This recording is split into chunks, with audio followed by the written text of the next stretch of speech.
deliberation in so just and faithful a manner as to promote your honor and glory, and to advance the peace, prosperity, and welfare of the country and of those whose interests you have committed to our charge. Amen.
Order number one.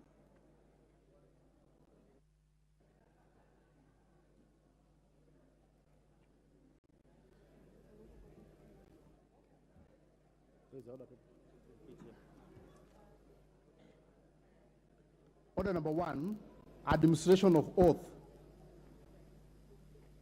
Abubakar Ahmed Talib.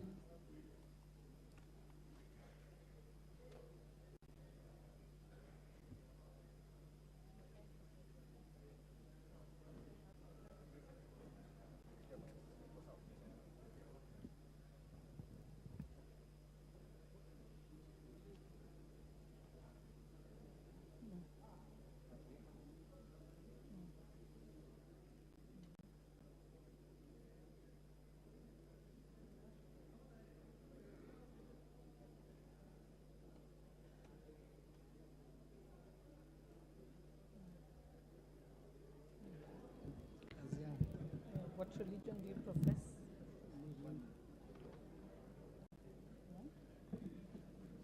Honorable Speaker, I, Ali Wario Guyo, together with Honorable Hamisi Chome Abdi, wishes to introduce to you the nominated member for Wiper Democratic Movement, Mr. Abubakar Ahmed Taib.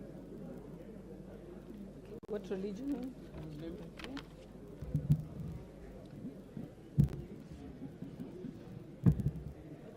أعوذ بالله من الشيطان الرجيم بسم الله الرحمن الرحيم. In the name of the Almighty, I, Abu Bakr Ahmed Talib, having been elected a member of the National Assembly, do swear in the name of the Almighty and I bear the true faith and allegiance to the people of the Republic of Kenya, that I will obey, respect, uphold, preserve, protect, and defend this Constitutional Republic of Kenya, and that I will faithfully and conscientiously discharge the duties of a Member of Parliament. So help me God.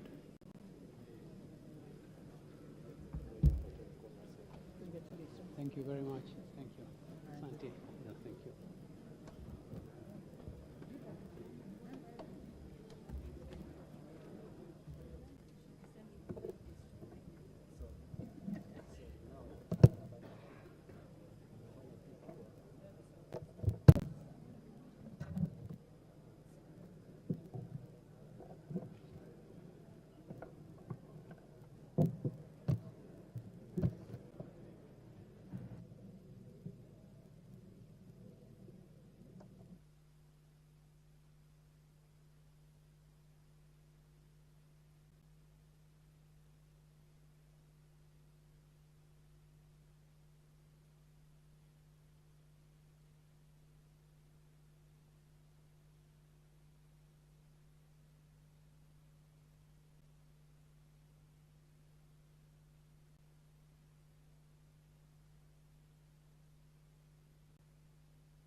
Order number 2, communication from the chair.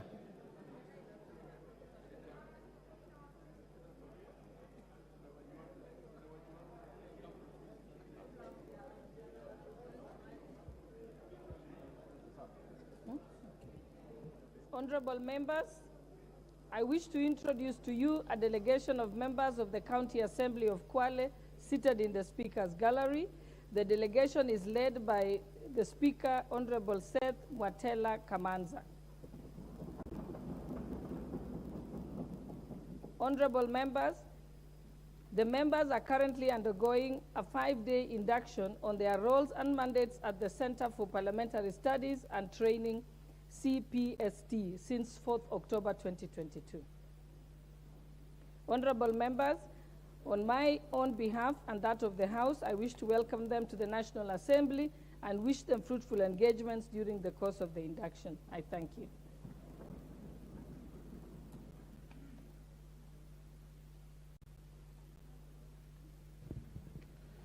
Order number 3, messages. Order number 4, petitions. Order number 5, papers. Order number 6, notices of motion. Order number 7, questions and statements. Order number 8, motion, debate on the address by the President, third allotted day.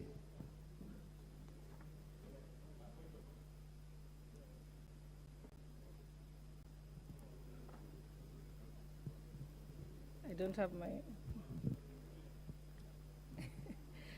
honorable members, I can see the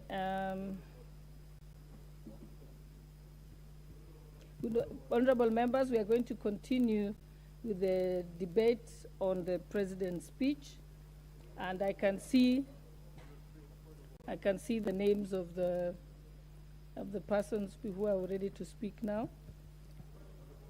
Okay.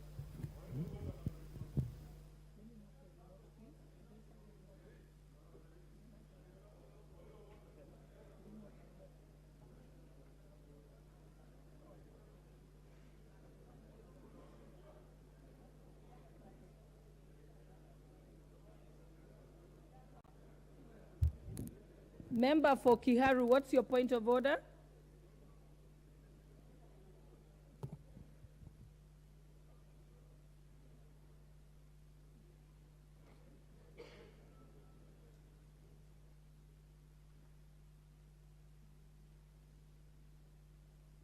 he needs help with his mic.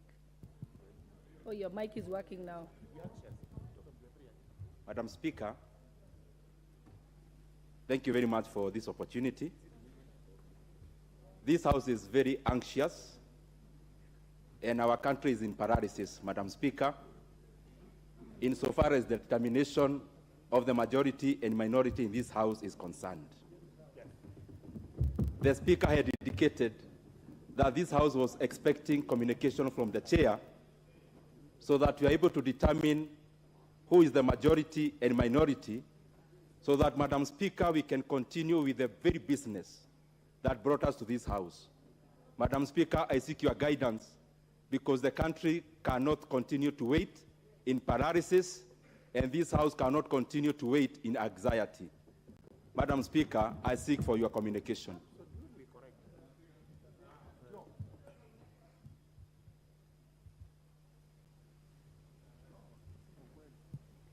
Honorable members, hold your horses. We still have until 8 p.m. So the session is not over yet.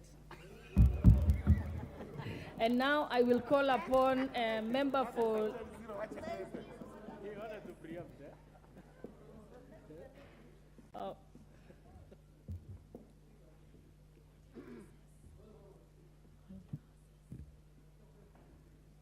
Proceed, now that you're on your feet. Thank you, Madam Speaker. Madam Speaker, we stand guided as your communication. But Madam Speaker, as you are aware, this is a House of Records and a House of Procedure. And the last communication that we had from the substantive Speaker was that he is going to deliver a ruling on the issue of the majority and minority on Thursday the 6th at 2:30 p.m. It's in the Hansard, Madam Speaker. And the Hansard will bear me witness that the Speaker pronounced himself on the floor of the House that he is going to deliver his ruling at 2:30 p.m. And now it is how many? 2:45. It is 2:44 now. We are late by 14 minutes, Madam Speaker. 14 minutes we are late.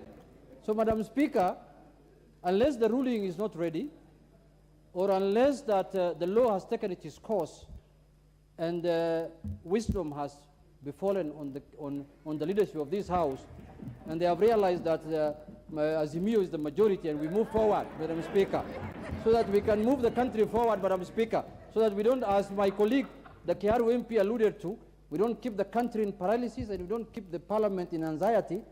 The rule of law is clear, as the lawyers say. The law is very clear. There are many lawyers in this House, some of them senior lawyers. I think Murangara is here. So the lawyers are here. The law is very clear, Madam Speaker. So can we authoritatively say that the decision has been made in silence, that Azimio is the majority party in the House, and we move forward, Madam Speaker, and we conduct business as it is known in the Parliament, Madam Speaker? Honorable member, I think you're out of order. You have no power or authority to make a ruling on that point. I think the Honorable Speaker clearly communicated that he shall give his ruling on this session that starts at 2:30 p.m. and ends at 8 p.m. So until such time as we get to 8 p.m., we still have the time. Honorable members, order, honorable members. We are going to proceed with the debate. Honorable members, I have put that issue to a close. We will now proceed to continue with the debate, and you have the floor, member for Langata constituency. It is your turn. Where is order for, okay, there we go.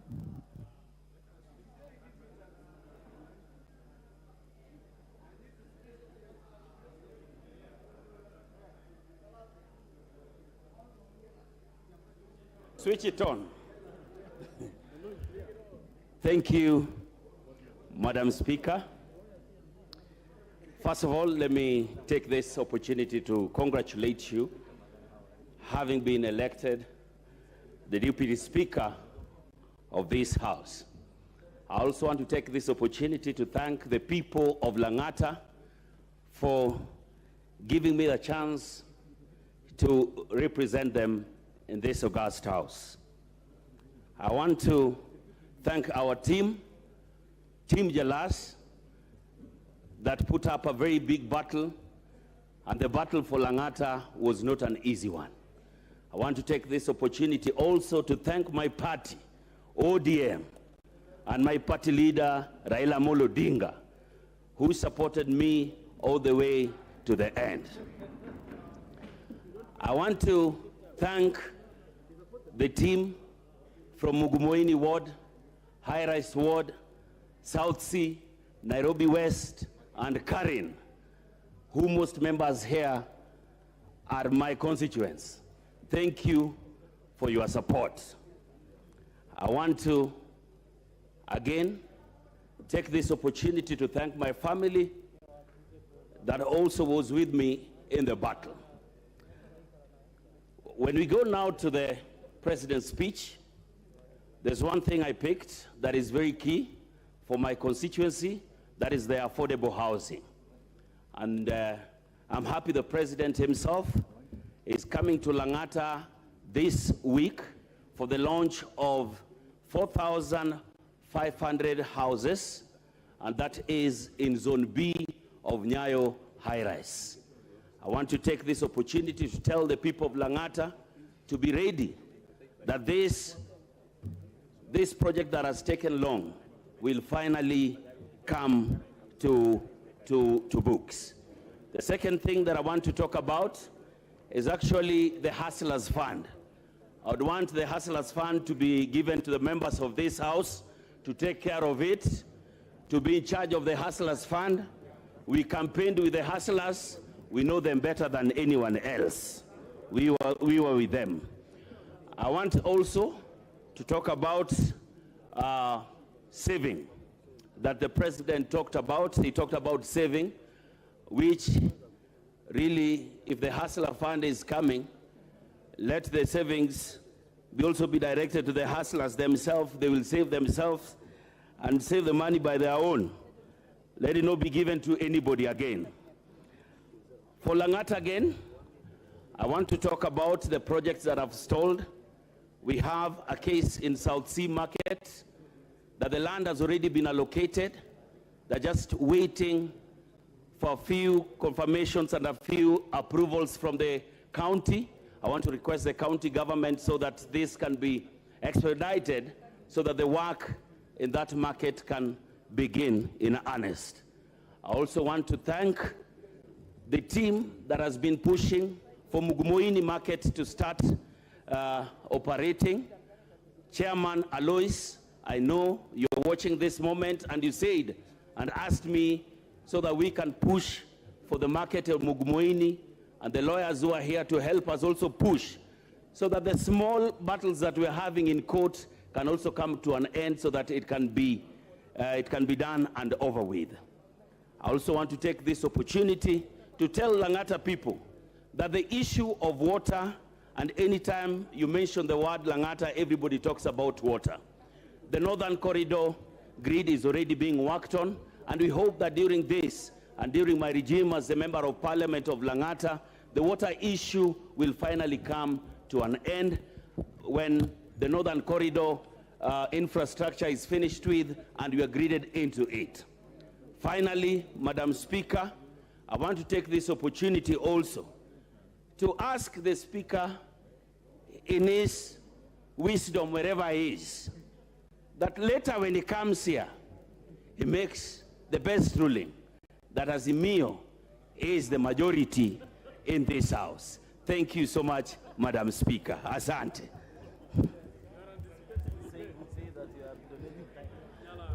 I've donated my remainder time to Salasia. He had requested me to donate some 2 minutes to Salasia. No. He had something wanted. Yes. You're out of order. Salasia is here. Member for Lang'ata, you're out of order. I will now call upon member for Kigumo. Member for Kigumo.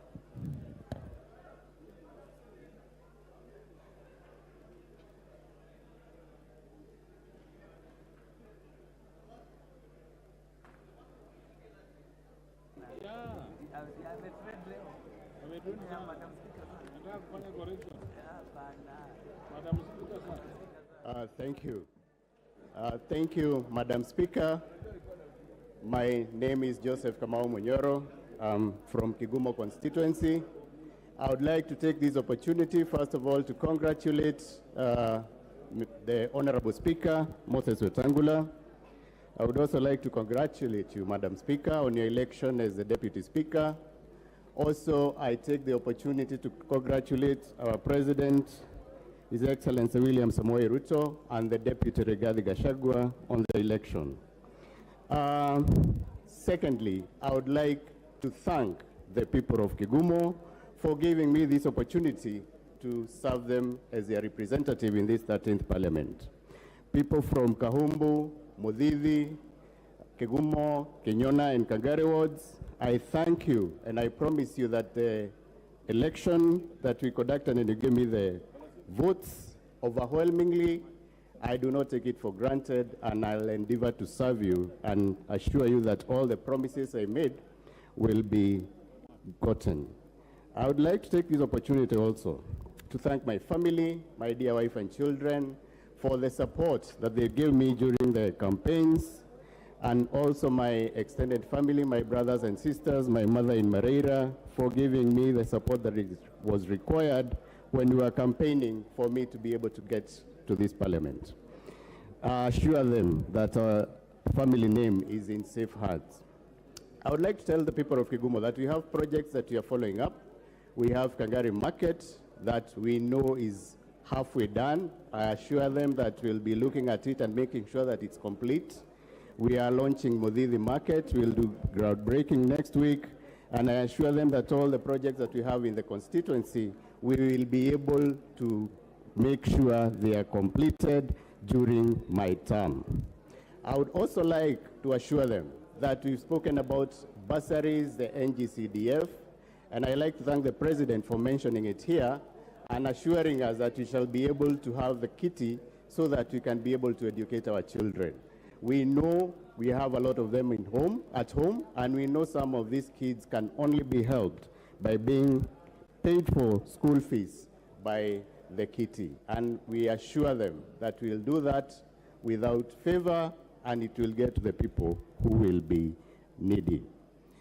To comment on the President's speech, I think one of the things that really touched us as people of Kigumo is we come from an agricultural constituency. We have tea, we have coffee, we do dairy farming, horticulture, and a lot of us are touched by farming. So the issue of fertilizer subsidy has really helped us because that is directly money that has been put in people's pockets by the President's order to have the money, the cost of fertilizer reduced. I would also like to ask the President, because I saw him meeting with the Tea Board of Kenya yesterday, that we also look at the market. As we get the farmers, especially tea farmers, so that we do away with the cartels that control the pricing, that since he's decided that we go with a brand that is Kenya, we stop having blends, he looks at having a better market for our tea farmers so that we can put more money into the pocket. I would also like to thank him for mentioning the Hustler Fund, and we are waiting for the kitty because our young men and women are at home and most of them are jobless. Most of them don't have capital that would be able to help them start their businesses and run so that they can be able to feed their children. He also mentioned the issue of water.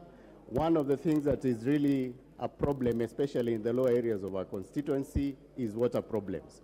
I would like to be involved as much as possible because if you're increasing the water supply from 60% to 80%, the constituencies that suffer most should be at the front line. And the lower area of Kigumo, especially in Kahumbu, parts of Mudhithi, and also I know in areas of Kangare, we will need to be supported and make sure that we are able to get water.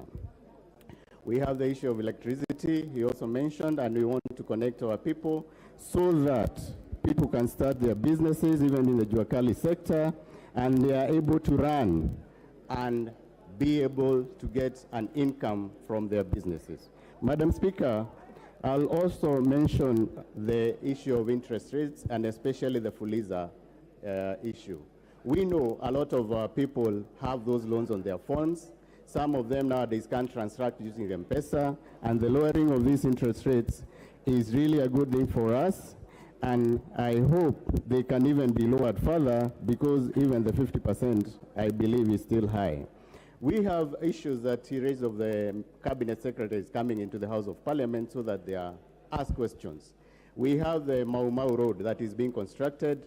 We've had issues with it, and I think because it traverses more than one constituency, it would be fair for the CS to answer one question instead of us, each member of parliament, asking a question to the CS on their own, and then they have to prepare an answer for each one of us. So that should be supported, and any legal framework that will come into this house for us to be able to actualize that one, I can assure the president of our support.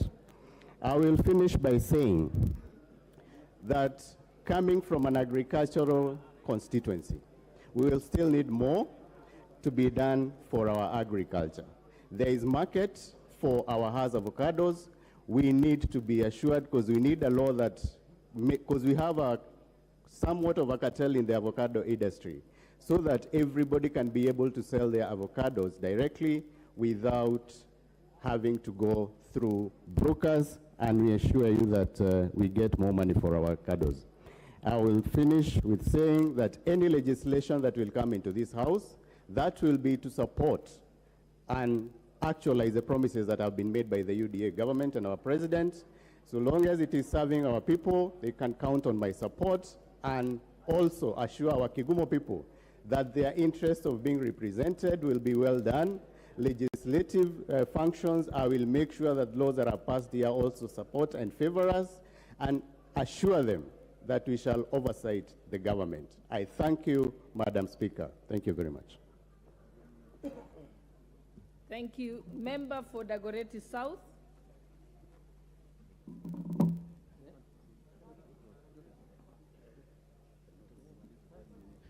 Madam Speaker, I'll take this very early opportunity first to congratulate you. Madam Speaker, you are legendary. You are one of the few Kenyans that I know who have been able to serve in all the three arms of government. We saw you do some amazing work in the executive. We know you did some great leadership in the judiciary. And you're here in the legislative arm of government as the deputy speaker. So, Madam Speaker, I take this opportunity on behalf of the people of Dagoretti South to profusely congratulate you on ascending to the very high office of Madam Deputy Speaker in this House. In the same breath, Madam Speaker, I'll congratulate the Right Honorable Speaker, Moses Wetangula, on being elected overwhelmingly as the Speaker of the 13th Parliament. Madam Speaker, this is my first address in this House on a substantive issue, so I take this opportunity to thank the people of Dagoretti South constituency who decided that Kweli, it's time for us to get back to Bunge and do that which we had started in the last term. Madam Speaker, on this issue of the speech by the President, I wanted to just concretize it into the thematic areas, Madam Speaker. I was able to note that the speech by the President was succinct. It was short, it was sweet, and it was to the point. And after all was said and done, out of the many paragraphs, one is able to summarize it into 7 very profound thematic areas. His Excellency the President was able to speak on agriculture and food security and the grand plan that he has. But not only is he speaking about it, he has already actioned it through executive action, because we saw him moving our subsidies from consumption to production, Madam Speaker. And on that alone, I want to commend His Excellency the President. This is a man who was elected on the back of a wave of a campaign that was driven by hustlers in this country. And the President was careful to recognize that there is a sector called the micro, small, and medium enterprises. And to it, he was able to speak elaborately about the plans on investing in this very critical sector. Of importance to me, Madam Speaker, is that there is a role for this House in connecting the drive on medium and small enterprises with the TVET training and the installation of institutions that will be used for incubation and for apprenticeship for these people who are in the micro, medium, and small enterprises, Madam Speaker. For people of us who are representing constituencies that are in urban areas, we took note of the great investment in the Hustler Fund and the Enterprise Fund, which we know is going to spur development in this area.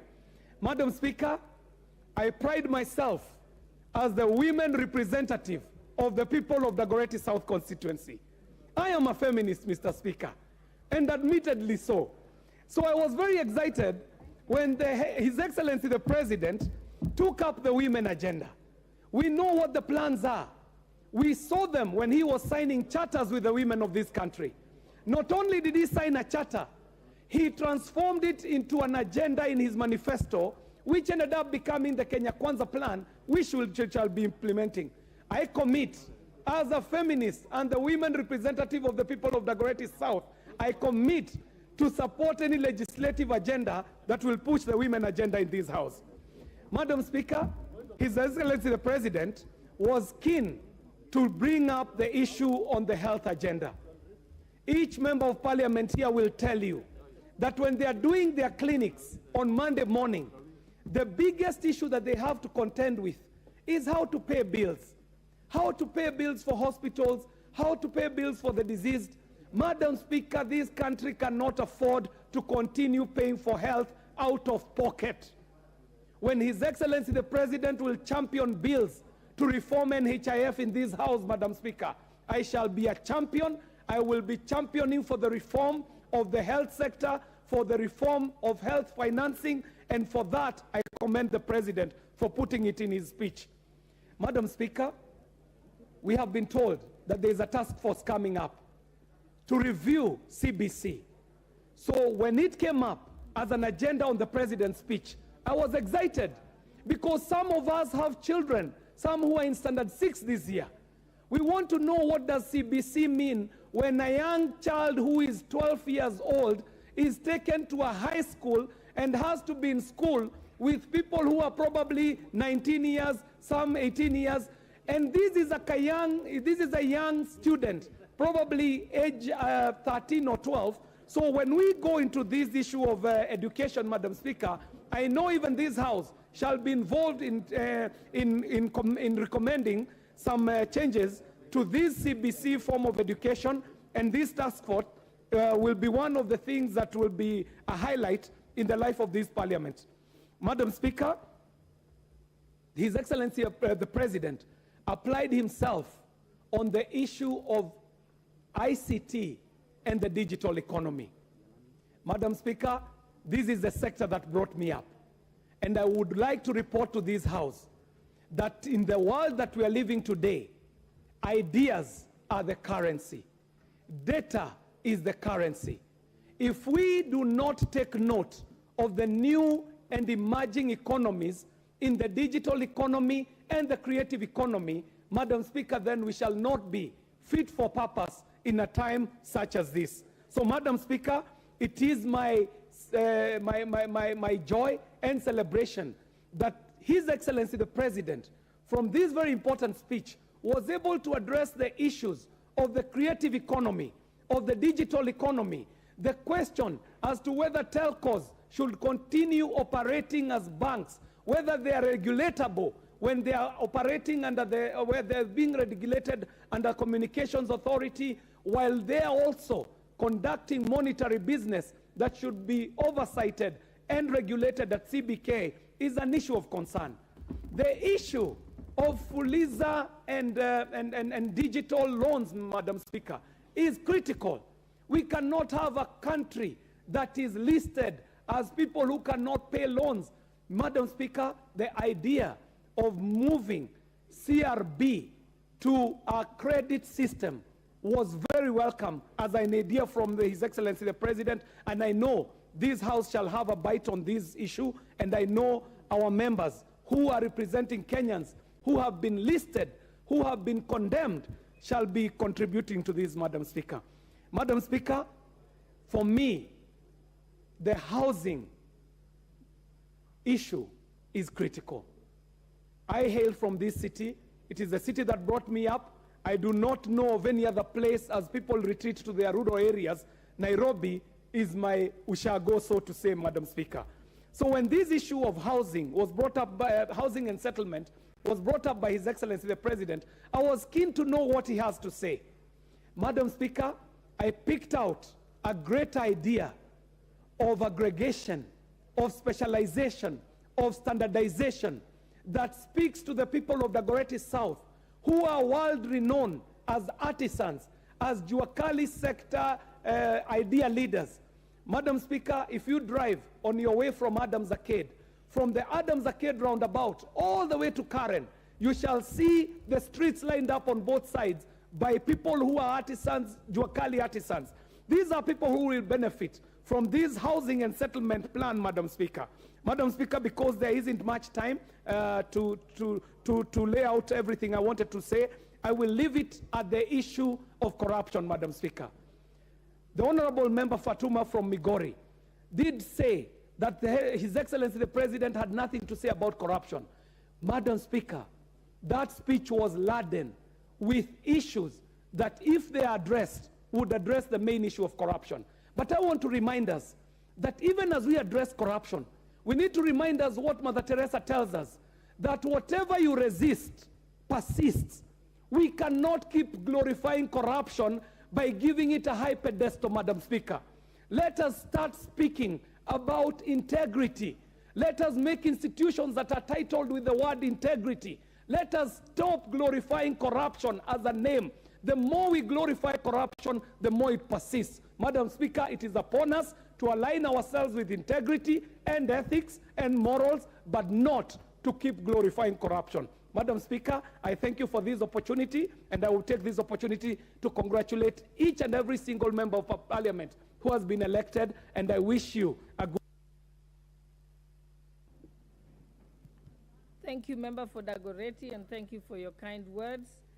I will now call Member for Suna West.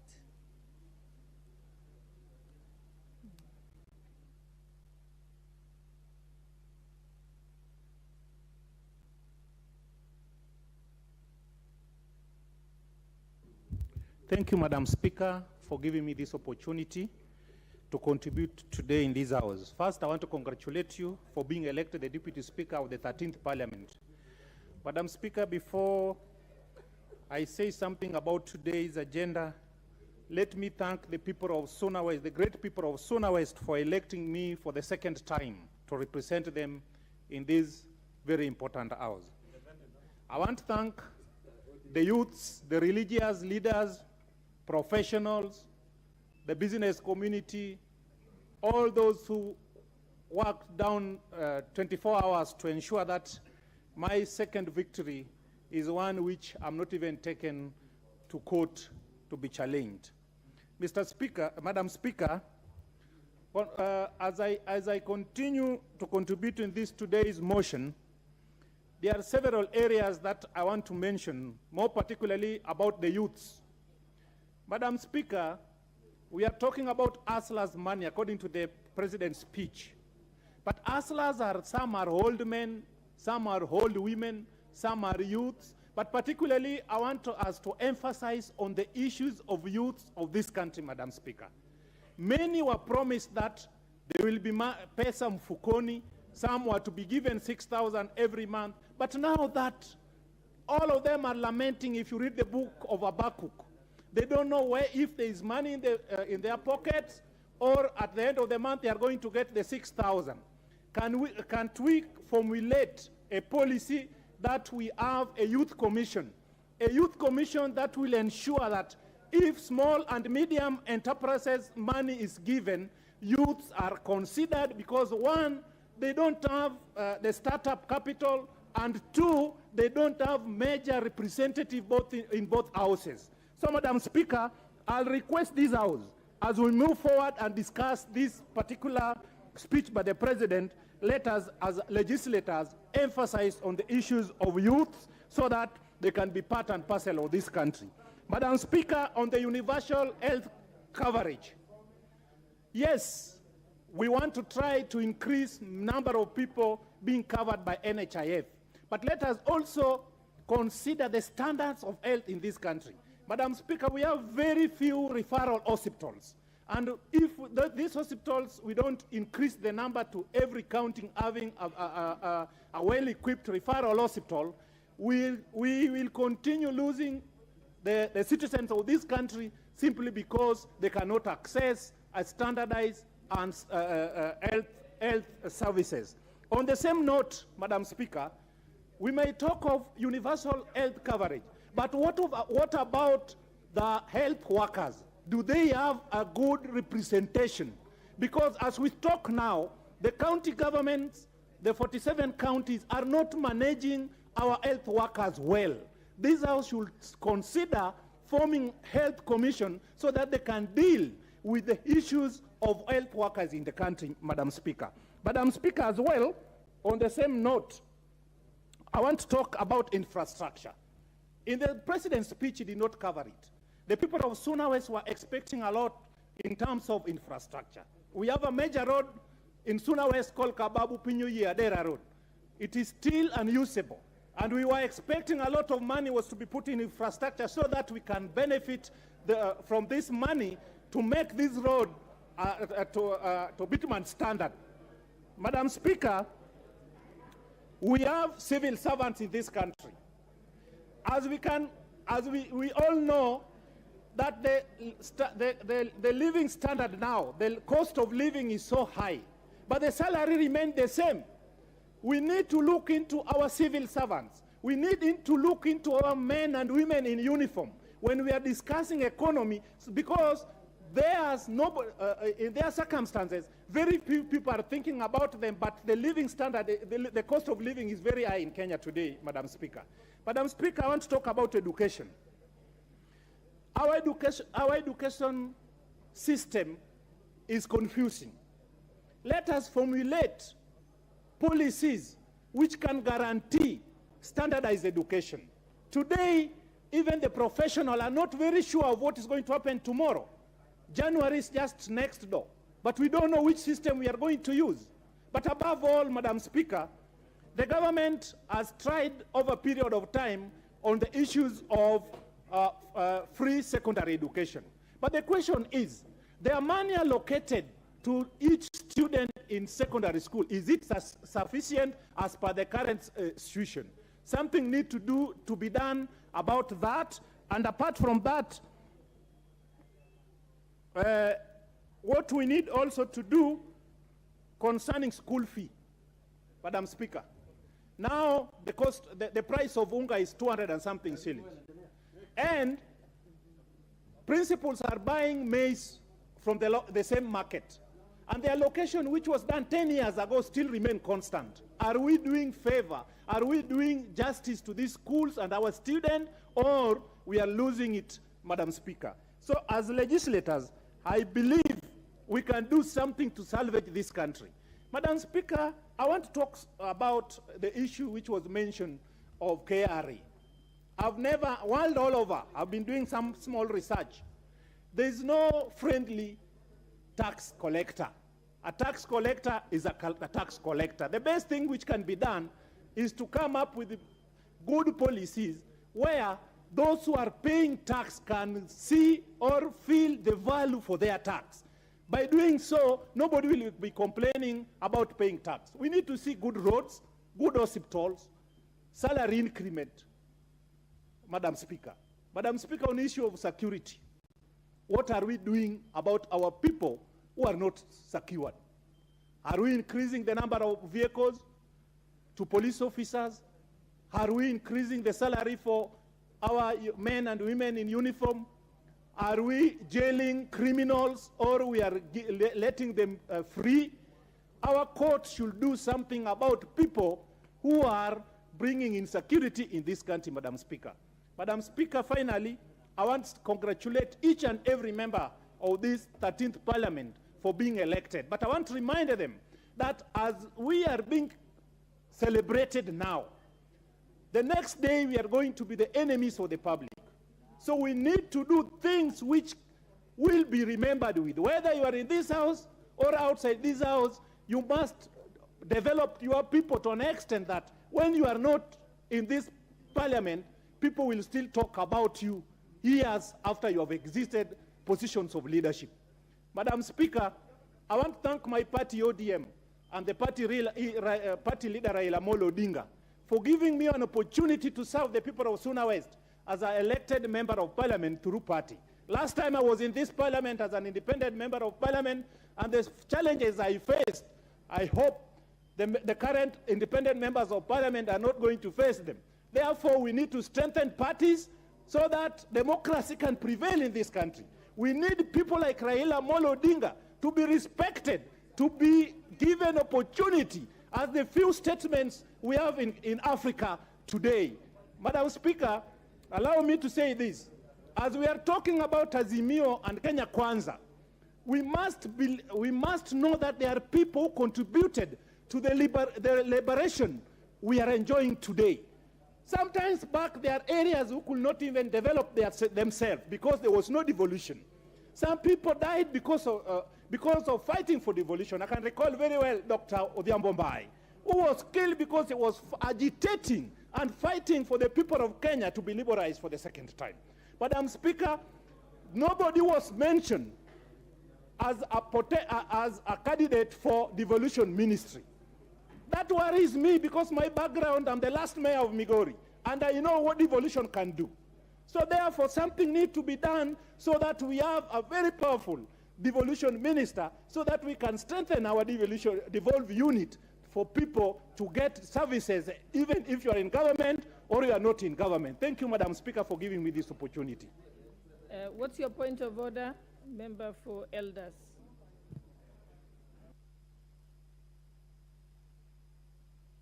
All right, no, so it's, I thought, I saw you had a point of order. Thank you, Madam Deputy Speaker, for giving me an opportunity to contribute to this very important debate. First of all, may I take this opportunity to congratulate you, the true Gladys Boss Cholet, for being among the few lady representatives to the 13th Parliament. Secondly, I also want to congratulate all the members here for having been elected to the 13th Parliament. Madam Speaker, seeking an elective position is the most difficult job and sometimes the most sought after job. And this is why I want to welcome my colleagues to the 13th Parliament and enjoy both the pressures and pleasures of Parliament. And I'm sure in due course you will realize that there are certain things that we must not take for granted. Madam Speaker, going back to the speech, but before I go back to the speech, I also want to thank the people of Wajir West. I know we have our able member here, the Honorable Muliro Farah. That was my first constituency that showed me the door to politics. I was a member of parliament twice, elected actually for 10 years, and then later on I moved to Elders, and I'm doing my 5th term as a representative of the people of Elders. Madam Speaker, one of the things that I've enjoyed in this speech, and I must appreciate one time with current actually president, who were classified as the young legislators, and we benefited from a program called the Young Legislator Program, sponsored by the U.S. Embassy, and we went around globetrotting actually to benefit from the benefits of being a newly elected young member of parliament. That was 1998. We were there in America, visited over 18 states, and that really opened the door for us. One of the things that I appreciate and experience very good about this particular speech is respect for the separation of institutional roles. For those of us who are there and participated in the midwifing of the current constitution, one of the things that the August 2010 constitution actually emphasized is respect for the rule of law, and the respect for the rule of law is anchored in our constitution. Madam Speaker, you are a lawyer of many years' experience. The opening chapter, Article 1, emphasizes on representation and clearly spells out the nexus between representation and sovereignty. And that is one article that all of us must accept and pursue to the letter. Because at times you'll realize, you'll be told, somebody will invoke Article 95, Article 96, and say the role of member of parliament is not clearly defined. And even this animal called SRC up to now is yet to accept the role of the member of parliament. It's not only limited to representation, no. The member of parliament is an embodiment of everything in the Kenyan society. And that's why, Madam Speaker, if you want the best diplomats, members of parliament, if you are the best economic advisors, are the members of parliament. And in this country, when we talk about Kenya as a premier nation, and one of the things that was emphasized by His Excellency the President in the speech was development of the different sectors, in particular the economic sector, the security sector, the infrastructure sector, the education sector.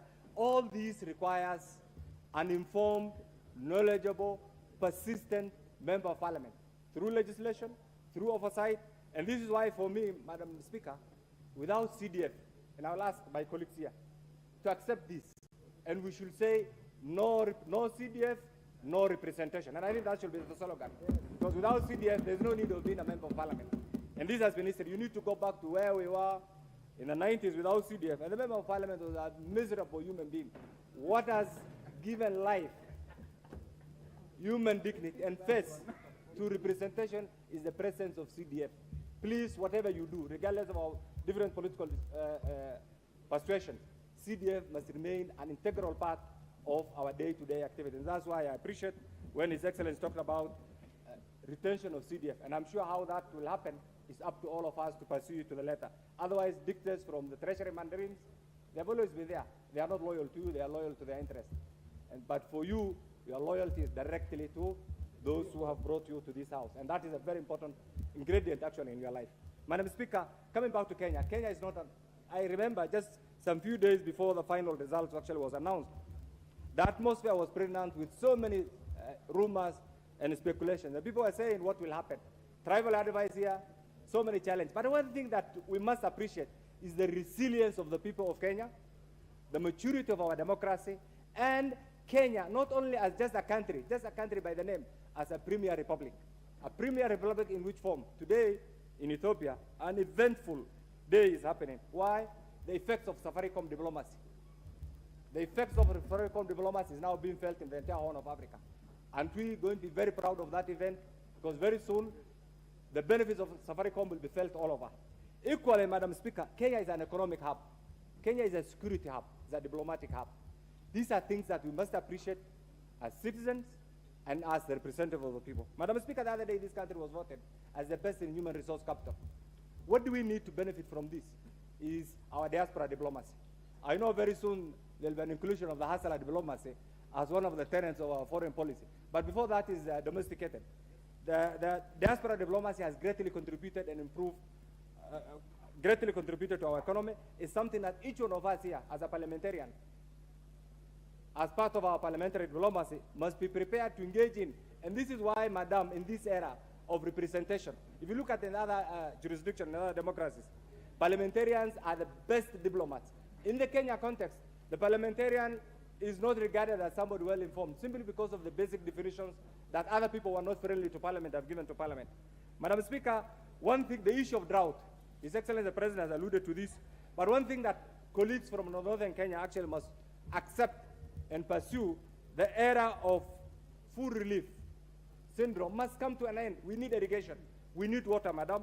We need to revive Kenya Meat Commission. We need to revive the Kenya Livestock Marketing Authority. These things have died over the years. Madam Speaker, in 1968, Kenya was a leading beef exporter to the whole world. Today, we get our beef from Botswana. In 1968, Kenya was a leading donor nation. In fact, our GDP in 1968 was the same as South Korea. Today, the GDP of South Korea is 50 times that of Kenya. And yet they have no natural resource. These are things that we must deal with. These are things that we must address as citizens of the Republic of Kenya. And finally, Madam, I know we are approaching a very difficult time because of the rise in inflation, the economic stagnation, Madam Speaker, the unemployment. And these are things that really, if we put our heads together, we can easily salvage.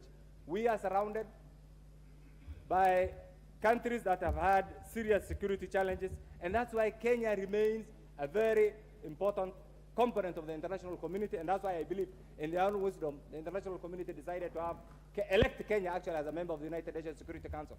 That is not a mere achievement, it's a serious achievement which we must be prepared to jealously protect. Madam, I know this is the beginning of this session. We'll begin to learn each other, we'll begin to appreciate each other, but my final word on this is, remember, as members of the 13th Parliament, we are one family. Regardless of our political persuasion, we are one family, and outside there we'll be treated as members of one family. Whatever we do, let's engage soberly, let's engage with dignity, let's also appreciate the role. One time I was the youngest member, today I'm among the oldest members of Parliament here, Madam, and time changes. And these are realities that we must expect. And appreciate that my contributions, my experience will add value to you. You are coming in will also value into you, and ultimately we'll have the best representation in the 13th Parliament. Thank you, Madam Speaker. Member for Garissa County.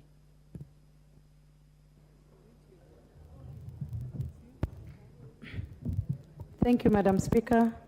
My name is Amina, Women Representative, Garissa County. First and foremost, I would like to thank the people of Garissa County for voting me in. I'm a desert flower, a young lady, and a humanitarian before I became a politician. Thank you. Congratulations for being elected the Deputy Speaker. As a woman, I'm proud of you. Thank you, Madam Speaker. The speech was short, concise, and to the point.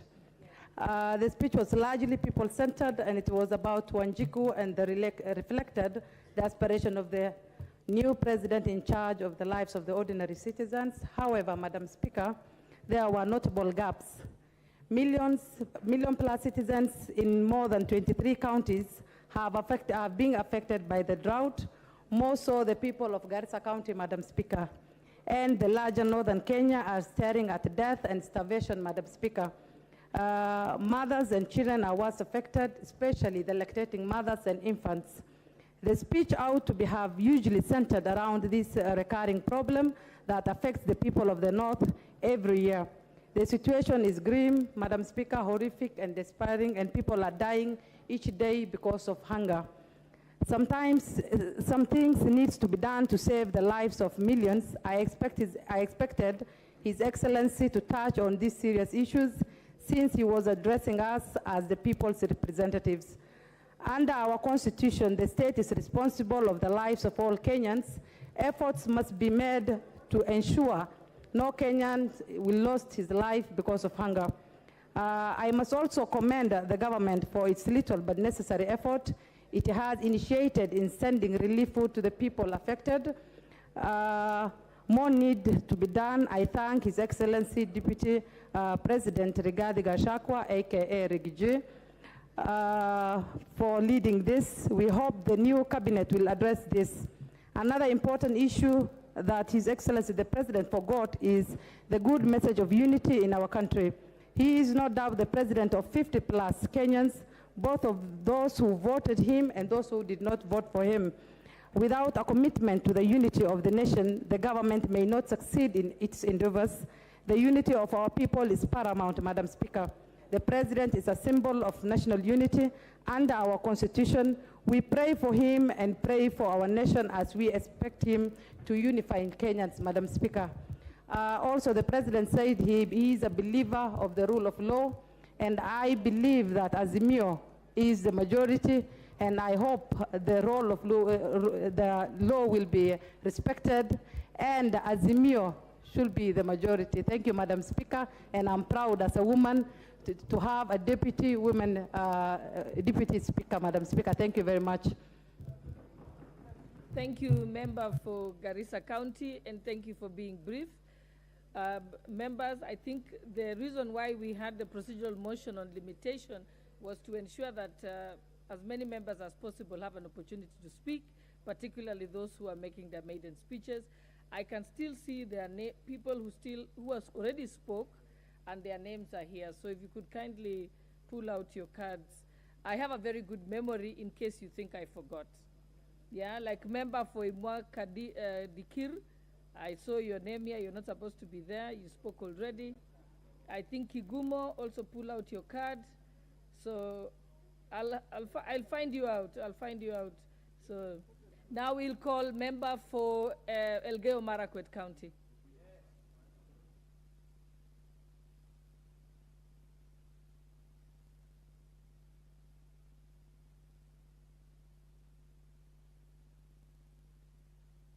Member for Elgeyo Marakwet County, proceed.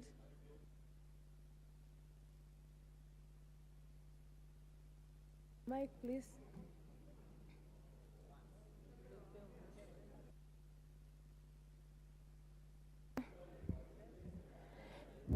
Okay, thank you. Madam Speaker, I want to thank you for giving me this opportunity, at least to make my maiden speech. I thank you, and first and foremost, I also want to thank God for giving me this opportunity, and also to thank the people of Elgeyo Marakwet for electing me into this august house. Madam Speaker, I want also to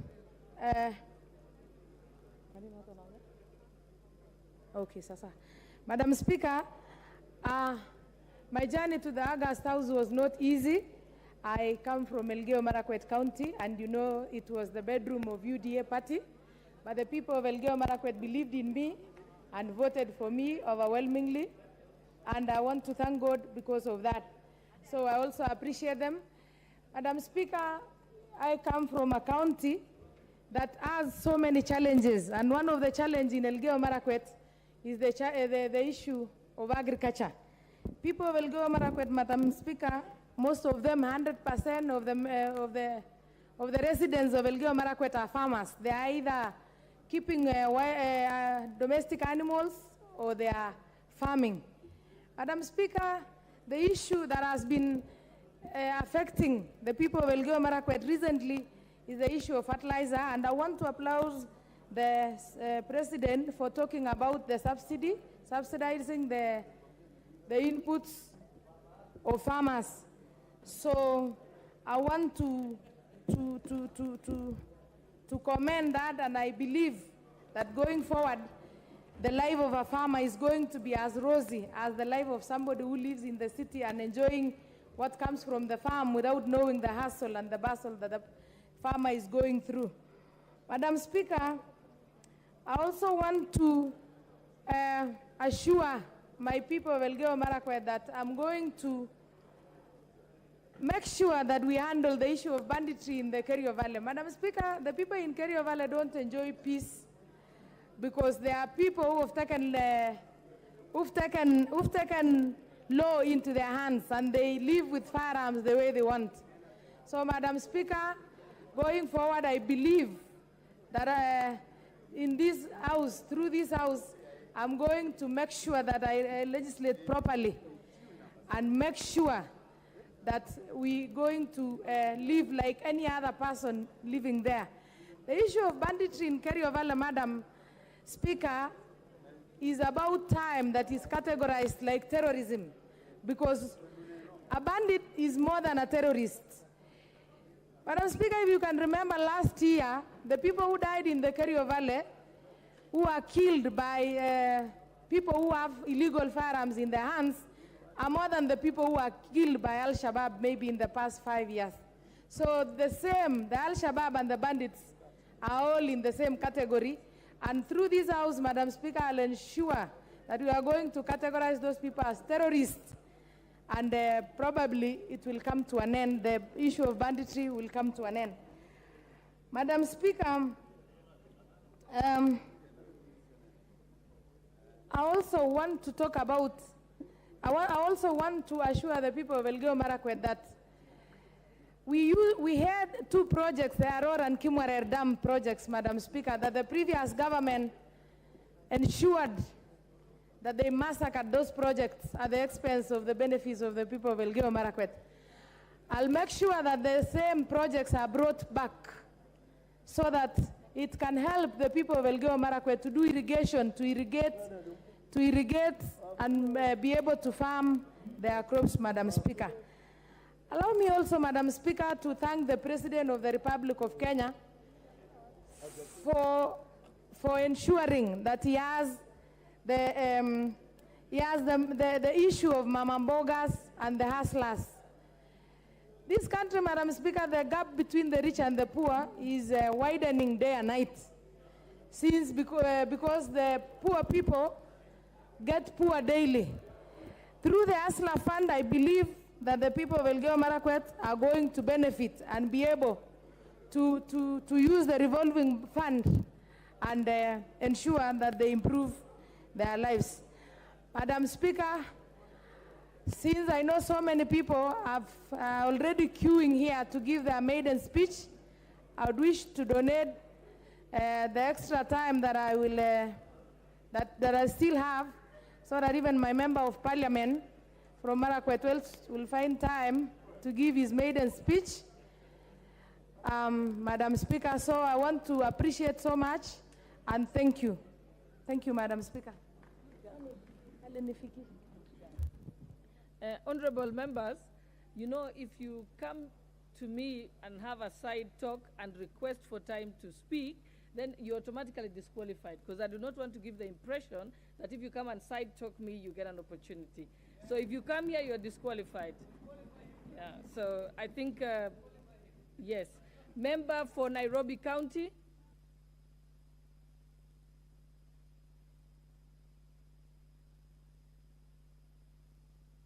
To inquire if your card is working, then you ask the clerk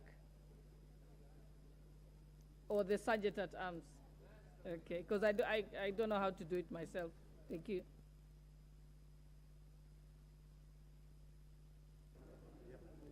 Thank you, Madam Speaker. Allow me to first start by congratulating you for being elected as the Deputy Speaker of this august House. I also want to congratulate our Speaker, Honorable Moses Wetangula, for being elected, and to congratulate every member of Parliament that made it back. It is said that we had the highest number of returns in Parliament, so I want to congratulate all the members. And I also want to congratulate my worthy opponent, Millicent Omanga. We had an amazing campaign together. We did not tread on each other's toes, and she accepted and conceded defeat, and at the same time congratulated me. I think that's the kind of politics that we want. While I stand here, I want to congratulate also the country. Kenya as a country has actually come and grown in democracy. We have had a peaceful election. There are lots of people that were hurt by this election, over 7 million people. But I want to say that we stood for the democracy, and that democracy is the respect that we all have. The people that supported Raila Amolo Odinga and the Azimio fraternity, the respect that we have for democracy, and I want to congratulate Kenyans for that peaceful election. We're a model for the entire world. I also want to take this opportunity to thank the Nairobi voters, those who voted for me, those who didn't vote for me, and those who didn't show up to vote. I want to say that we understand that there might have been a lot of voter apathy, and that is something that we as leaders will strive to work for, to strive to make you understand that voting is an important exercise. 8 million people did not show up to vote, and that should be a concern to every elected leader. Now we are here to discuss the presidential debate. What I would like to say is, while we're looking at the presidential debate, the one thing, sorry, not the presidential debate, the presidential speech, I would like to first congratulate the president for being sworn in as the president of this country. And while I looked at the speech and I heard the speech, Madam Speaker, the one thing that I say is that this country, after an election, we try to come together. And today, as we sit here and we discuss the presidential speech, I want to say that the president talked about and touched on a number of issues. For me, it's not about whether it was a long speech or a short speech. What I took back, continue the programs that they had in the 12th Parliament. The programs like housing, the problems like food for security, infrastructure, and I believe that that kind of continuity is important. As a woman representative, when I came into office, I found projects that my predecessor had done but not completed, and I continued with them. So that is very important.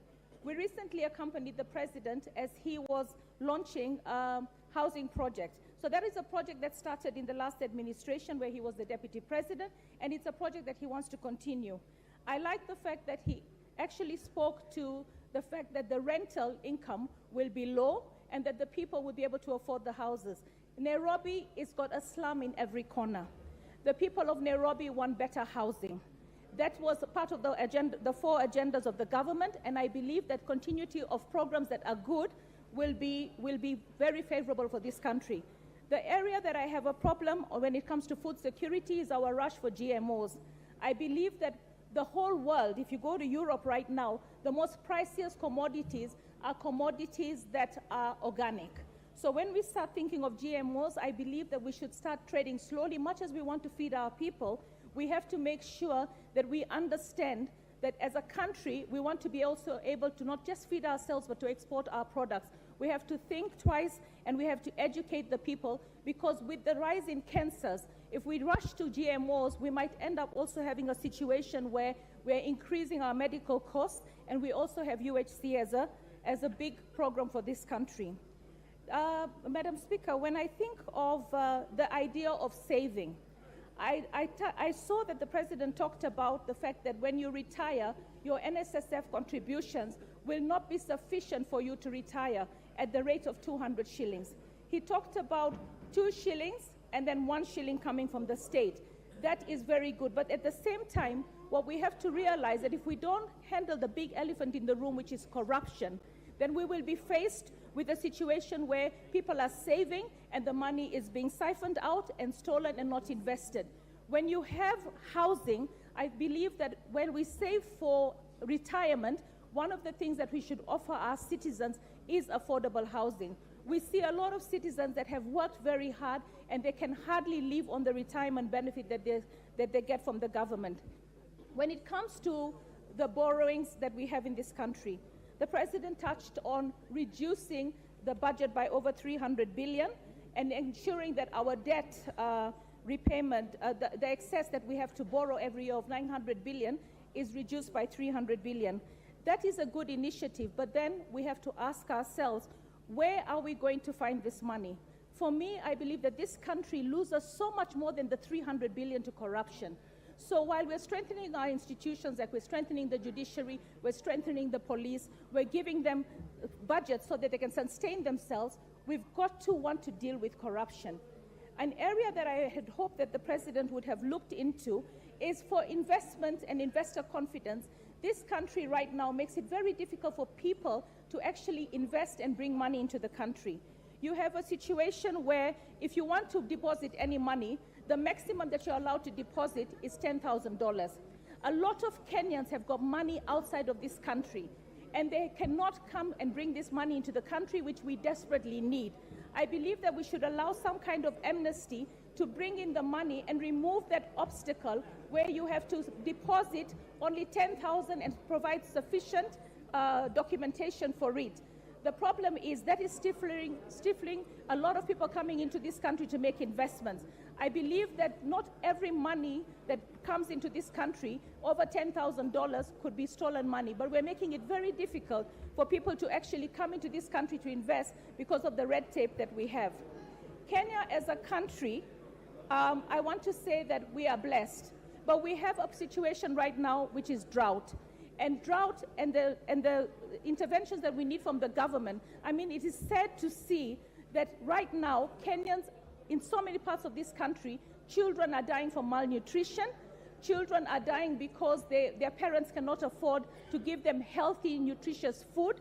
And people are dying because there is actually no food in the country. So while we talk about the fact that this country does not have enough food, I think the most important thing that we have to address as a country is also family planning. At the moment, we do not have enough family planning in this country. We do not buy commodities. Family planning is dependent on donors. Every country has to plan its population. And in Kenya, we have failed to plan our population. In the 1960s, when Tom Mboya was asked by the BBC, what are your programs for your country? The first thing he said was we have to look at our population, because for us to grow our economy, we have to make sure that we also manage our population. it is really, really sad to see a number of women having children, not because they want children, but because they did not have access to the information on family planning, they did not have access to the commodities. And then these women have children, and then they're condemned to abject poverty. So for me, I know that we say we're a Christian country, but I want you to understand that even God himself was a family planner because he believes in family planning. And in the cycle of a woman, there is a period where a woman cannot have a child.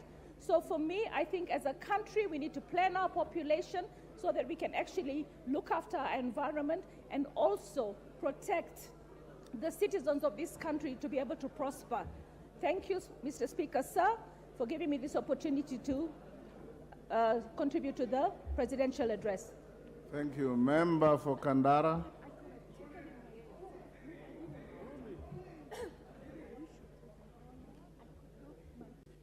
Member for Kandara.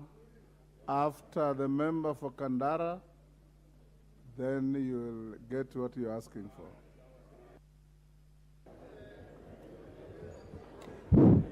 Thank you. Thank you, Mr. Speaker, sir. I take this opportunity, Mr. Speaker, to congratulate you on your election by this House as our Speaker. Mr. Speaker, having said that, I also wanted to congratulate your Deputy, Madam Honorable Gladys Shorey, for being elected as the Deputy. May I also then go further to congratulate each and every member of this House for a very hard job to ensure that you are elected to this House. Mr. Speaker, I then go to congratulate my colleagues, the women members elected from the 29 constituencies, Mr. Speaker, that have agreed to elect women members of parliament. Mr. Speaker, we are 29. I recognize that we lost 8 women by failure to retain the last House. We were 23. I was the chair of that caucus. Now we have 29. We hope to retain and get an addition. Yes, we do appreciate that those constituencies that continue to elect women, and specifically my constituency, Kandara constituency, for giving me a 3rd honorable term to serve them, Mr. Speaker, I truly will remain grateful. It is an unusual situation for a woman to be elected 3 terms, particularly from where we come from. We are still very conservative, and therefore Kandara constituency has demonstrated progressive thinking and action towards political development. Thank you. And I also want to take this opportunity to thank His Excellency, the President of the Republic of Kenya, Dr. William Samoei Ruto, for seeing it fit to appoint me as the Cabinet Secretary, Water, Irrigation, Sanitation and Irrigation, subject to the approval of the House. And I truly, subject to the approval of this House. Is a very important process, and nobody should take the House for granted, even though we have received appointment. And I will look forward to appearing before the relevant committee. Thank you. Thank you for those who have said that we will approve. I truly will appreciate that. Let me make some contribution to the address of because I know I may not have much time if I'm approved by this House, and I'm truly grateful for this opportunity to contribute to the address by His Excellency. And for the new members who may not know me, my name is Alice Muthoni Wahome, MP for Kandara constituency, and Kandara is in Murang'a for record purposes. Mr. Speaker, I think it is important to read this address and I know we listened to the address of His Excellency the President. One key thread that has come out for me is that he is speaking about ensuring that he will run a government that is transparent, a government that is accountable, and the role of this House is to hold the government to account. And therefore, for His Excellency to come out in his own address to uphold the House, to continue to urge the House to ensure that it undertakes its role of holding the government to check and to accountability, is something that we would want to take home. Mr. Speaker, the President has also said that he hopes his legislative proposal from his government will receive a bipartisan approach, bipartisan debate, noting that whatever proposals are brought by the government are proposals for the good and the public interest of the people of Kenya. And therefore, I think it is important that as legislators, we isolate politics from development, and therefore we agree that we can debate, we can disagree as we have done before, we can in fact even haggle and push, but noting that we are legislators, we have a duty to ensure that the government delivers on the promises that it has made. Of course, one key promise as a coalition that we will work out, look at the economy from a bottom-up approach. And therefore, we would expect that the government will continue to look at projects, programs that will ensure that it lifts the people from the bottom upwards, and ensuring that the economy where it is hurting most is addressed as soon as possible. Mr. Speaker, the address by the President also speaks to reducing the borrowing of this country, and particularly the President seems to detest the fact that the country has found itself borrowing to finance recurrent expenditure. Mr. Speaker, no country can be proud if they are borrowing, instead of putting money to development, to production, to industry development, we are borrowing to meet our recurrent expenditure, and therefore appreciate the fact that that has been picked up very early in this government's term. I have also looked at something relevant to the portfolio that have been appointed for, that is ensuring that there is access to water, current water coverage, or access to water being 60%, and that the government hopes that we shall push it to 80%, and we target to raise 500 billion shillings. That is in this address. Mr. Speaker, I hope that it will be possible to work with the public-private partnerships, investors, to be able to raise the 500 billion shillings. My office, if I'm approved by this House, will remain open to members of Parliament and make sure that we continue to work for the benefit of the people.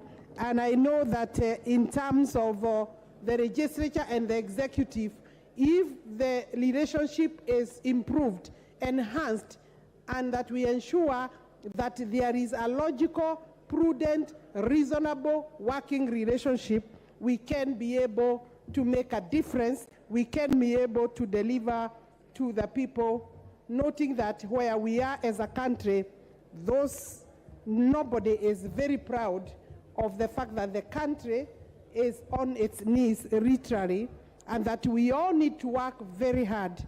The people of Kandara, Your Excellency, I want to finalize with that, are a bit anxious, fairly anxious. I know that they expected a 5-year term from me, having elected me with quite a good number of votes, and that right now I know campaigns are ongoing. I will be having an opportunity, I'm sure, to seek approval of my constituents to be able to move to the next office. And I know that truly they would have wanted me to serve another term. I do not take it for granted that they gave me that term. I'll be consulting them. We shall be engaging even before I come to appear before the relevant committee. Thank you for listening to me, members. See you. I am here until you get me out of here. I'll be coming here. Thank you. Thank you. Thank you, Honorable Member for Kandara.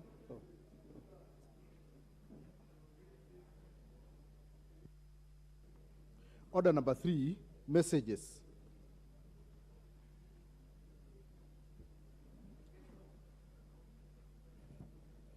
Honorable members, I have a communication to make, rather a message to deliver, and a ruling that follows our debate earlier in the week. Honorable members, this is a message on the nomination of persons for appointment to the offices of Cabinet Secretaries, Secretary to the Cabinet, and the Attorney General. Honorable members, Standing Order 42.1 relating to messages from the President provides that the Speaker shall read to the House any message from the President delivered to the Speaker for communication to the House. In this regard, I wish to convey to the House that I have received a message from His Excellency the President notifying the nomination of various persons for appointment to the offices of Cabinet Secretaries, Secretary to the Cabinet, and the Attorney General. Honorable members, in the message, His Excellency the President conveys that in exercise of powers conferred on him by Article 152.2, 154.2, and 156.2 of the Constitution, as read together with Sections 3 and 5 of the Public Appointments Parliamentary Approval Act 2011, he has nominated various persons for appointment to the aforementioned offices. For clarity, these provisions of the Constitution state as follows. 152, Cabinet.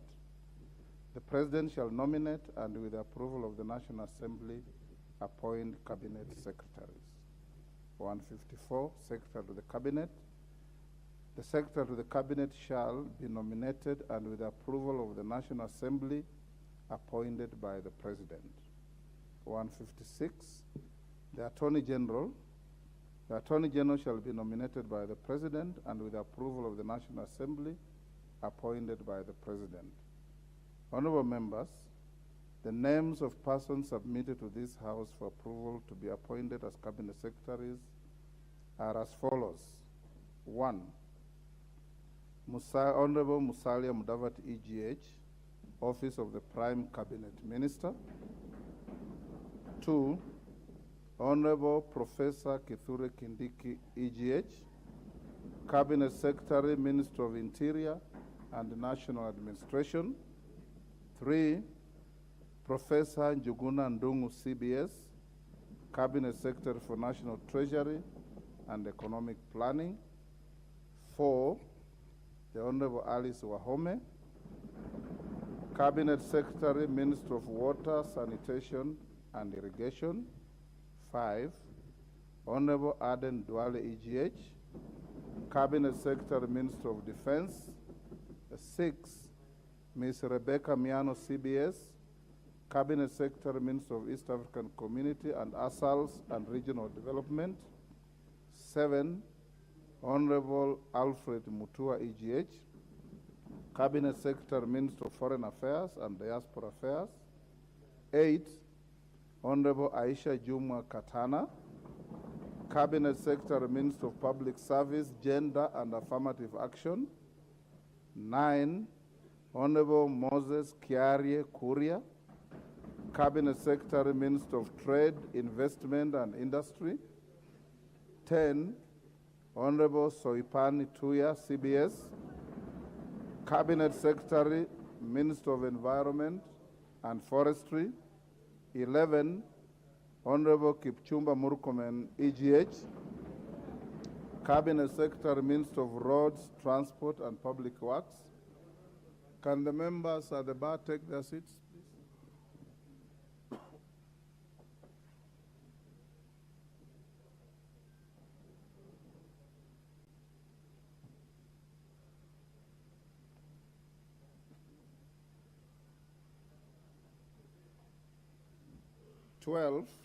The Honorable Penina Malonza OGW, Cabinet Secretary, Minister of Tourism, Wildlife and Heritage. 13, Mr. Sakaraya Mwangi Njeru, Cabinet Secretary, Minister of Lands, Housing and Urban Development. 14, Susan Nahumicha Wafula, Cabinet Secretary, Minister of Health. 15, Honorable Mithika Linduri, Cabinet Secretary, Minister of Agriculture and Livestock Development. 16, Mr. Eliud Owalo, Cabinet Secretary, Minister of Information, Communication and the Digital Economy. 17, Honorable Ezekiel Machogu, CBS, Cabinet Secretary, Minister of Education. 18, Mr. Davis Chirchir, Cabinet Secretary, Ministry of Energy and Petroleum. 19, Honorable Ababu Namwamba EGH, Cabinet Secretary, Minister of Youth Affairs, Sports and Arts. 20, Mr. Simon Chelugui EGH, Cabinet Secretary, Minister of Cooperatives and Micro, Small and Medium Enterprises, MSME Development. 21, Honorable Salim Mvuria EGH, Cabinet Secretary, Ministry of Mining, the Blue Economy and Maritime Affairs. 22, Honorable Florence Bore, Cabinet Secretary, Ministry of Labor and Social Protection. Honorable members, in the message, HE, the President also conveys that he has nominated the Honorable Justin Bedan Njoka Muturi, EGH, as the Attorney General and Ms. Mercy Wanjau as Secretary to the Cabinet. His Excellency the President now seeks the approval of the National Assembly on the nominees for appointment to the said offices. Honorable members, as you are aware, the Committee on Appointments is yet to be constituted, despite the provisions of Standing Order 2042 requiring that the committee be appointed within 7 days on assembly of a new house. This has been occasioned by the fact that the House Business Committee, which is yet to be formed, on account of the question of the leadership of the majority party and the minority party, which I'll just rule on after this. It is in the House Business Committee, which is charged with the responsibility of nominating members to sit in the Committee on Appointments, save for the slots reserved for the leadership of the House. Honorable members, having resolved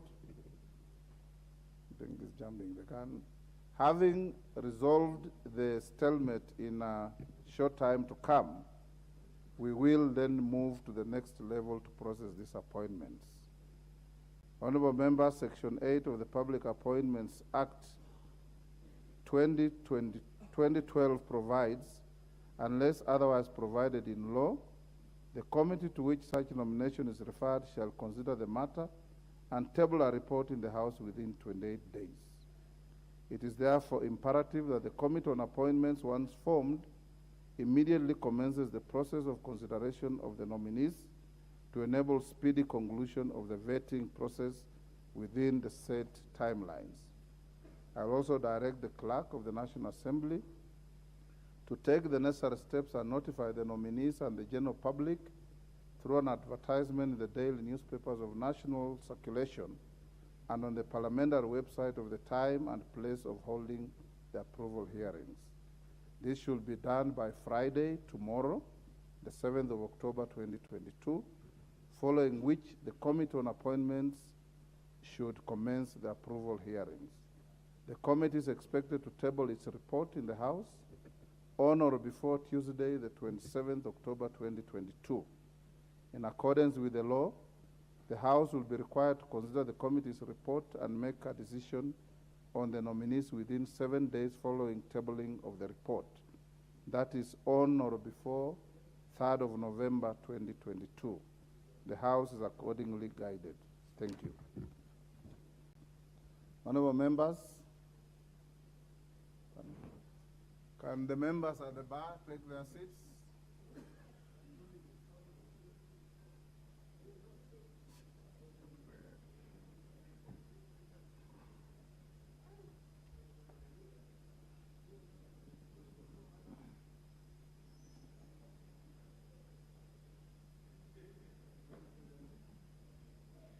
Honorable members, the following is a ruling on a matter that has been contested before this House, a matter that has been contested in correspondence with my office, and a matter that has taken center stage in the public media on the issue of leadership of the National Assembly in the 13th Parliament.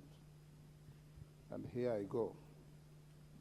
Honorable members, you will recall that during the afternoon sitting of Tuesday, 4th October 2022, I did inform the House that a question had arisen on the manner of constituting the House Business Committee, especially with regard to the membership reserved for the leaders and the whips of the majority party and the minority party, respectively. In guiding the House on the business to be transacted before the establishment of the House Business Committee and the manner in which the business would be moved, I did indicate that a question had arisen as to who the bona fide leader of the majority party in the House is. I proceeded to allow the House to address me on this matter and gave priority to the designated party leaders and whips of the Kenya Kwanza Coalition and the Azimio la Umoja One Kenya Coalition political party. In the debate that ensued, the Honorable Kimani Ichung'wah tabled various coalition agreements entered into by the constituent parties of the Kenya Kwanza Coalition and deposited with the Registrar of Political Parties. The Honorable Silvanos Osoro also tabled letters relating to the matter as excerpt of the minutes of the parliamentary group meeting and a list of attendees of the meeting during which the party leaders were elected. Similarly, honorable members, the Honorable Opio Wandai tabled a copy of a letter dated 7th September 2022 from the Registrar of Political Parties addressed to the Clerk of the National Assembly, conveying what the Registrar termed as constituent parties of the Azimio la Umoja One Kenya Coalition Party, the Kenya Kwanza Alliance, the name of one party which was not affiliated to any coalition, and an indication of parties that had filed constitutional petitions and objections on their membership of the Azimio coalition. Honorable members, while contributing to the debate, the Honorable Junaid Mohammed also tabled what he claimed to be the coalition agreement entered into between the constituent parties of the Azimio la Umoja One Kenya Coalition Party. Several other members also weighed in on the matter, including the Honorable Member for Garissa Town, Adan Duale, nominated member, the Honorable John Badi, the member for Ugenya, the Honorable David Ocheng, the member for Tiati, the Honorable William Kamket, the member for Kimilili, the Honorable Didmas Baraza, the member for Kadhiani, the Honorable Robert Mbui, the member for Enakoi, the Honorable Samuel Chepkonga, the member for Embakasi East,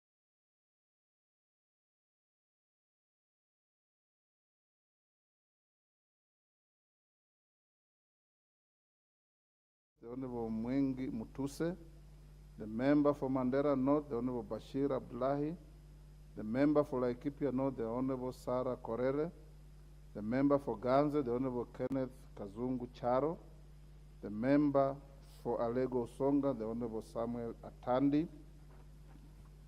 Other honorable members who spoke on the matter include the member for Tinderet, the Honorable Julius Meli, the member for Kilifi North, the Honorable Owen Bayer, the member for Kabondo Kaspul, the Honorable Eva Obara, The member for Kangundo, the Honorable Fabian Muli. The member for Dagoretti South, the Honorable John Kiarie. The member for Embakasi South, the Honorable Julius Mawade. The member for Kiminini, the Honorable Bisau Kakai. The member for Emuhaya, the Honorable Omboko Milemba. The member for Taraka, the Honorable George Murugara. The member for Dagoretti North, the Honorable Beatrice Elachi. And at the conclusion of the debate, I reserved my considered ruling for today. There are many other members who came up on a point of order. I need not mention them. On the onset, honorable members, permit me to amplify a portion of the contribution made by the Honorable John Badi, in which is key to the resolution of this matter. The Hansard records the Honorable Badi as having said that there is no contention over which members constitute the leadership of both the Kenya Kwanza Coalition and the Azimio la Umoja One Kenya Coalition. The only contention that exists and which formed the basis of the debate which ensued is over which of the two is the majority. Honorable members, Article 108 of the Constitution establishes the offices of party leaders in Parliament and outlines the order of precedence to be observed in the National Assembly. The article provides as follows. There shall be a leader of the majority party and a leader of the minority party. The leader of the majority party shall be the person who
the members nominated to this House, the Azimio la Umoja One Kenya Coalition political party elected to nominate members under the names of its constituent parties.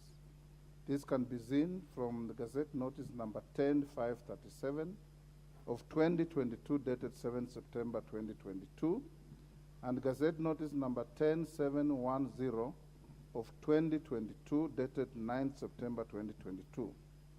The Azimio la Umoja One Kenya Coalition Party seems to have elected to enter this House in both elective and nominative positions through its individual constituent parties. It is a clear demonstration of the coalition party's respect for freedom of association under Article 36 of the Constitution, which exercise of political rights under Article 38 of the Constitution and the freedom of speech and debate in the House under Article 117 of the Constitution. Honorable members, Article 108 of the Constitution also allows a coalition to elect and designate their choice of the leader of the majority party. The claim by the Kenya Kwanza coalition is based under this limb. Similarly, the Azimio la Umoja One Kenya coalition political party has staked its claim to the leadership of the majority party in exercise of its second skin as a coalition.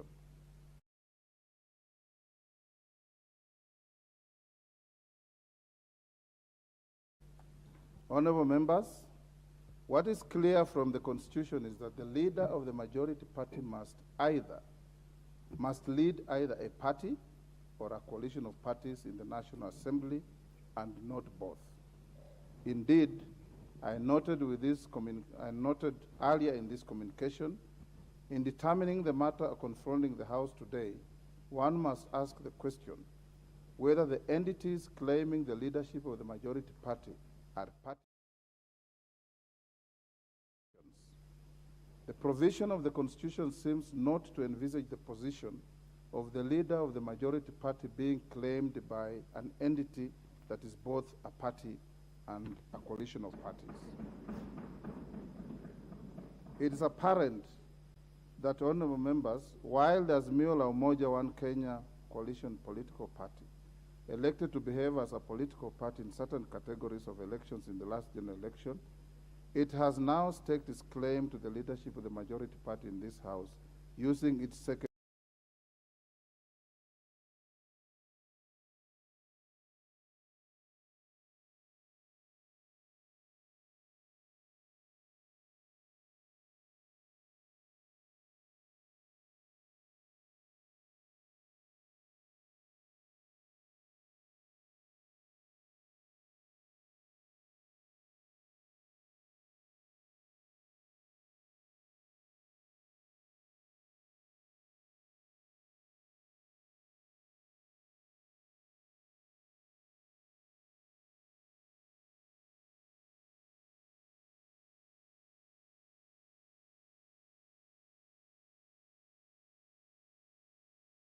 on the entitlement of the constituent parties of the then National Super Alliance Coalition, commonly referred to as NASA Coalition, to a share in the membership of the Parliamentary Service Commission.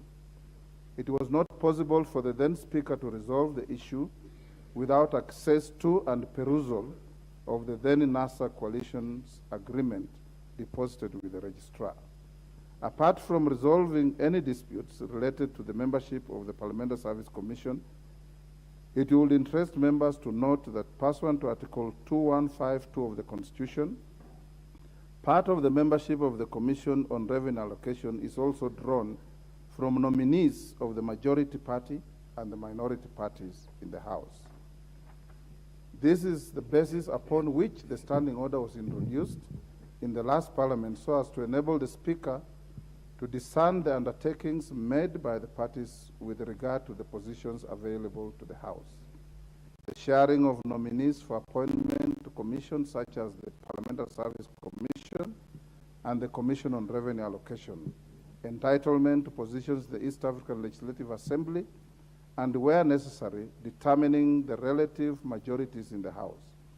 Journals of the House indicate that this provision was hardly intended to be used to resolve questions of which party or coalition of parties has sufficient numbers in this House so as to be entitled to elect the leader of the majority party. Honorable members, the Political Parties Act provides a general framework for the formation of coalitions, but leaves the substantive provisions to the formulation of the respective parties to a coalition. Where the substantive provisions of a coalition agreement are unclear, ambiguous, or are in contention, the interpretation of the intent of the parties is left to the general jurisdiction of the legal system. Nevertheless, honorable members, perusal of an agreement entered between the partners in a coalition would greatly assist, resolve, or forestall unnecessary disputes likely to impede the conduct of the business of the House. Indeed, upon obtaining a copy of the NASA coalition agreement, my immediate predecessor did urge that the provision of the coalition agreements to the House should become standard practice. This is what informed the introduction of new Standing Order 2B in our rules of procedure. Honorable members, with regard to the coalition agreements affecting the affairs of the 13th Parliament, the clerk did write to the Office of the Registrar of Political Parties on 2nd September 2022. In her letter, entitled Request for Information and Copies of Coalition Agreements pursuant to the National Assembly Standing Order 2B, the clerk provided the registrar with a list of parties with representation in the House at the time. The clerk sought the following from the registrar, and I quote, "Guidance on which particular political parties from the list above are in coalition arrangements, please include the date of the registration of the coalitions." 2, information on changes made to any of the coalition agreements or partnerships that are in place and the dates of the changes, if any. And 3, certified copies of the coalition arrangements entered into by any of the parties listed herein.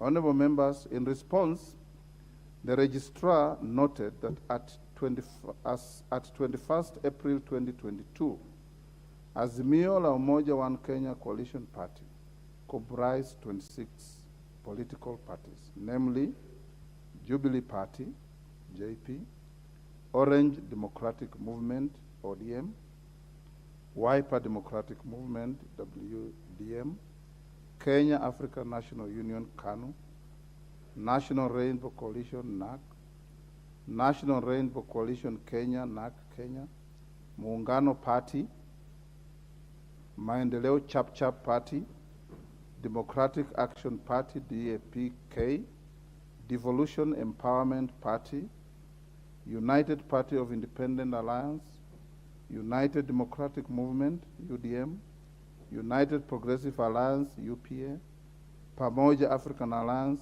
PAA or PA, Kenya Union Party, KUP, United Democratic Party, UDP, Movement for Democracy and Growth, MDG, Kenya Reform Party, KRP, Chama cha Uzalendo, CCU, National Liberal Party, NLP, People's Trust Party, PTP, Ubuntu People's Forum, UPF, Party of National Unity, PNU, Labour Party of Kenya, LPK, and the Party for Growth and Prosperity.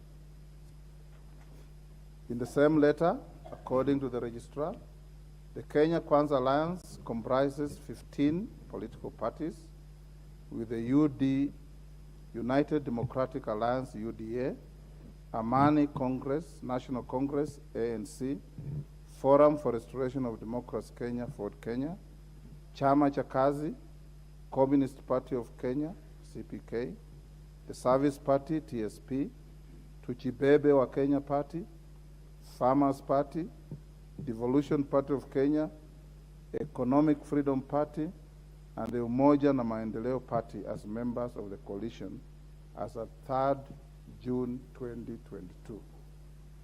Can the members take their seats?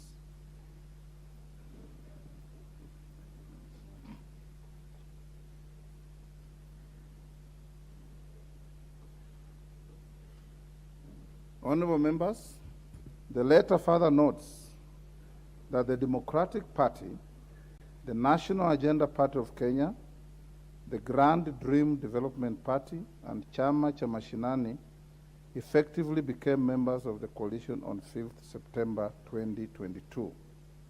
The registrar also observed that the National Ordinary People Empowerment Union, NOPEU, is not a member of any of the coalitions. Honorable members, in the letter, the registrar also conveys that Maendeleo Chap Party, Pamoja African Alliance Party, PA, United Democratic Movement, UDM, and Movement for Democracy and Growth, MDG, have filed constitutional petitions and/or objections with regard to their membership of Azimio coalition.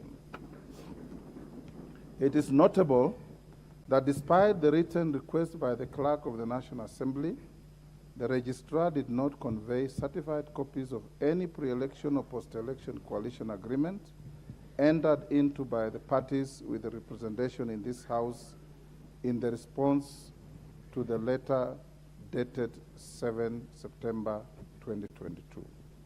May I at this juncture, honorable members, report to the House that surprisingly, the registrar today morning at 8:30 a.m. submitted to me through the office of the clerk documents said to be the certified copies of the coalition agreements for the Kenya Kwanza Alliance Coalition and the Azimio la Umoja One Kenya Coalition Party. Curiously, whereas the registrar's letter to the clerk for the National Assembly is dated 3rd October 2022, the accompanying agreements bear a certification of the following day, which is 4th October 2022. The letter and the documents were delivered to the office of the clerk today, the 6th October 2022, more than 6 weeks after the request by the clerk. Seemingly, this may be read by any reasonable person to be a reaction to the proceedings of the House on Tuesday, 4th October 2022. Nevertheless, I have had occasion to peruse the documents accompanying the letter as against the documents tabled in the House on Tuesday this week. Despite attempting to advise the House on the status of the coalition agreements affecting the composition of the House as at 3rd October 2022, the registrar has again failed to mention the existence of any post-election coalition agreements. This is a glaring omission when viewed against the post-election coalition agreements tabled by the member for Kikuyu constituency during the proceedings. The post-election coalition agreements are critical to the Speaker for purposes of guaranteeing the constitutional rights and political freedoms of the members of this House elected under UDM, PA, MCCP, and MDG. Honorable members, this now brings me to the submissions made by the Honorable Opio Wandai on the significance to be attached to the response of the registrar of political parties, which he also tabled in the House on Tuesday this week, and any subsequent communication from the registrar. It will be recalled, honorable members, that the distinguished member for Ugunja submitted that the Speaker has no other role apart from conveying information contained in the letter by the registrar to the House. You will agree with me that this view is untenable for two main reasons. First, Section 10 of the Political Parties Act 2011 is clear that coalitions are not cast in stone but are an evolving arrangements which can occur both prior to and after election. The registrar has shied away from making a determination on the post-election status of the existing coalitions in light of the submissions made by part of the membership of this House and letters written to me by a number of members relating to post-election coalitions. The Speaker ought not to be a conduit for this indecision insofar as it has the potential of curtailing the business of the House, which is an important constitutional arm of the national government. Secondly, you'll also agree with me, honorable members, that the assertion by the honorable member for Gunja is flawed on account of the history I have given on the House relating to the rationale of introducing Standing Order 2B. It is indeed an established parliamentary practice that the Speaker is not a mere conveyor belt of information. The Speaker must apply his mind to any communication or document before it is presented to the House or admitted for use in the House. This is important in order to comply with the standing orders of this House and to protect the dignity of the House. Honorable members, in the present instance, Standing Order 2B expressly requires the clerk to obtain a certified copy of any coalition agreement to assist the Speaker to ascertain the relative majorities of the House and facilitate the transaction of the business of the House. Certification of the document and determination of its veracity and admissibility is of prime importance. You will agree with me again, honorable members, that there would be chaos in this House if I was to make rulings on the basis of unauthenticated and verifiable and inadmissible documents that affect the rights of members.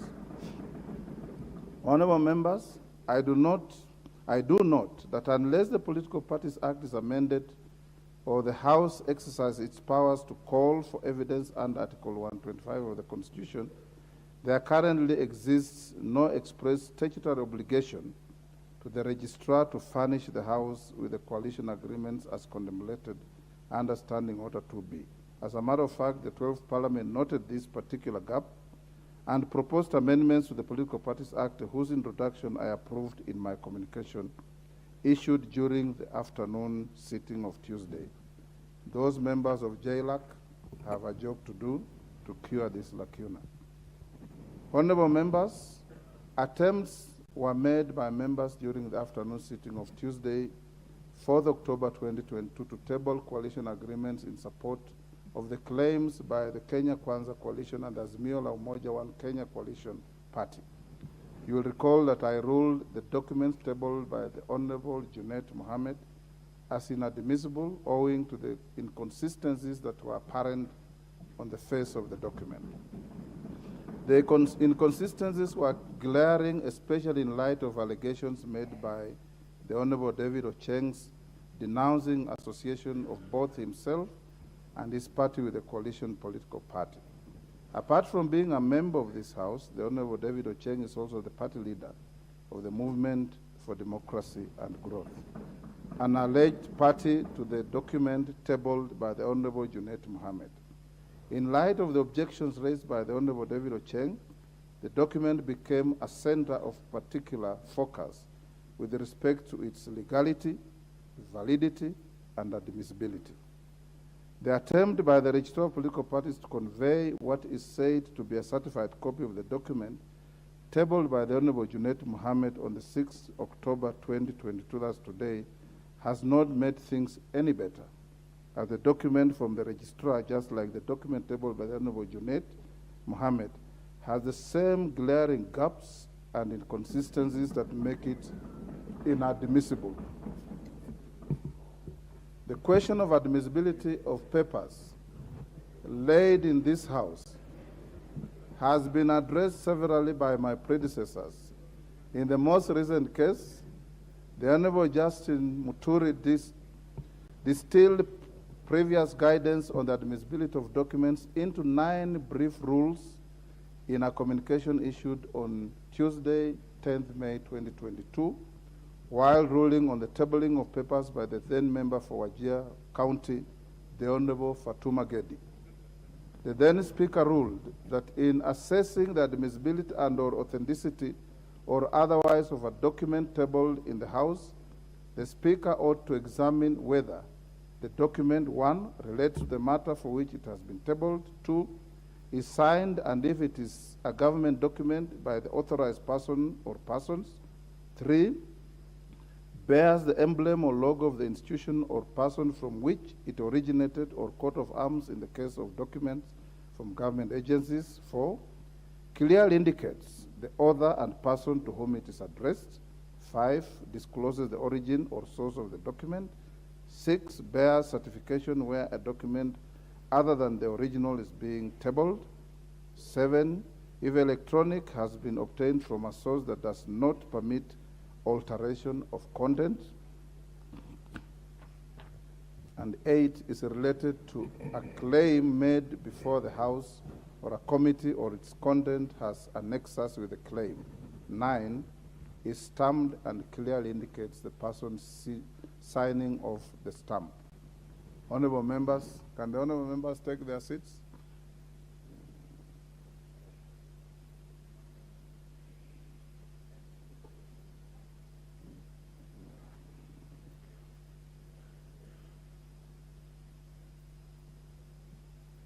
Honorable members, a perusal of the document tabled by the Honorable Junaid Mohammed and the version conveyed by the Registrar of Political Parties reveals glaring inconsistencies in both documents. With regard to signatures, there is no uniformity in the manner in which the various pages of the documents have been signed off or initialed. Some pages in the documents contain fewer signatures than others, while page 3 of both documents in particular contains signatures that are hardly visible. The pagination of the two documents is also inconsistent. Order, honorable members. The pagination of the two documents is also inconsistent. Page 1 to 22 bear page numbers. Several pages with signatures bear no page numbers, and a paginated page appears randomly between unpaginated pages. I'm inclined to think that these are superimpositions. Honorable members, may I at this point bring to the attention of the House that several members say to belong to the Azimio la Umoja One Kenya Coalition Party have formally written to my office to denounce the association with the party.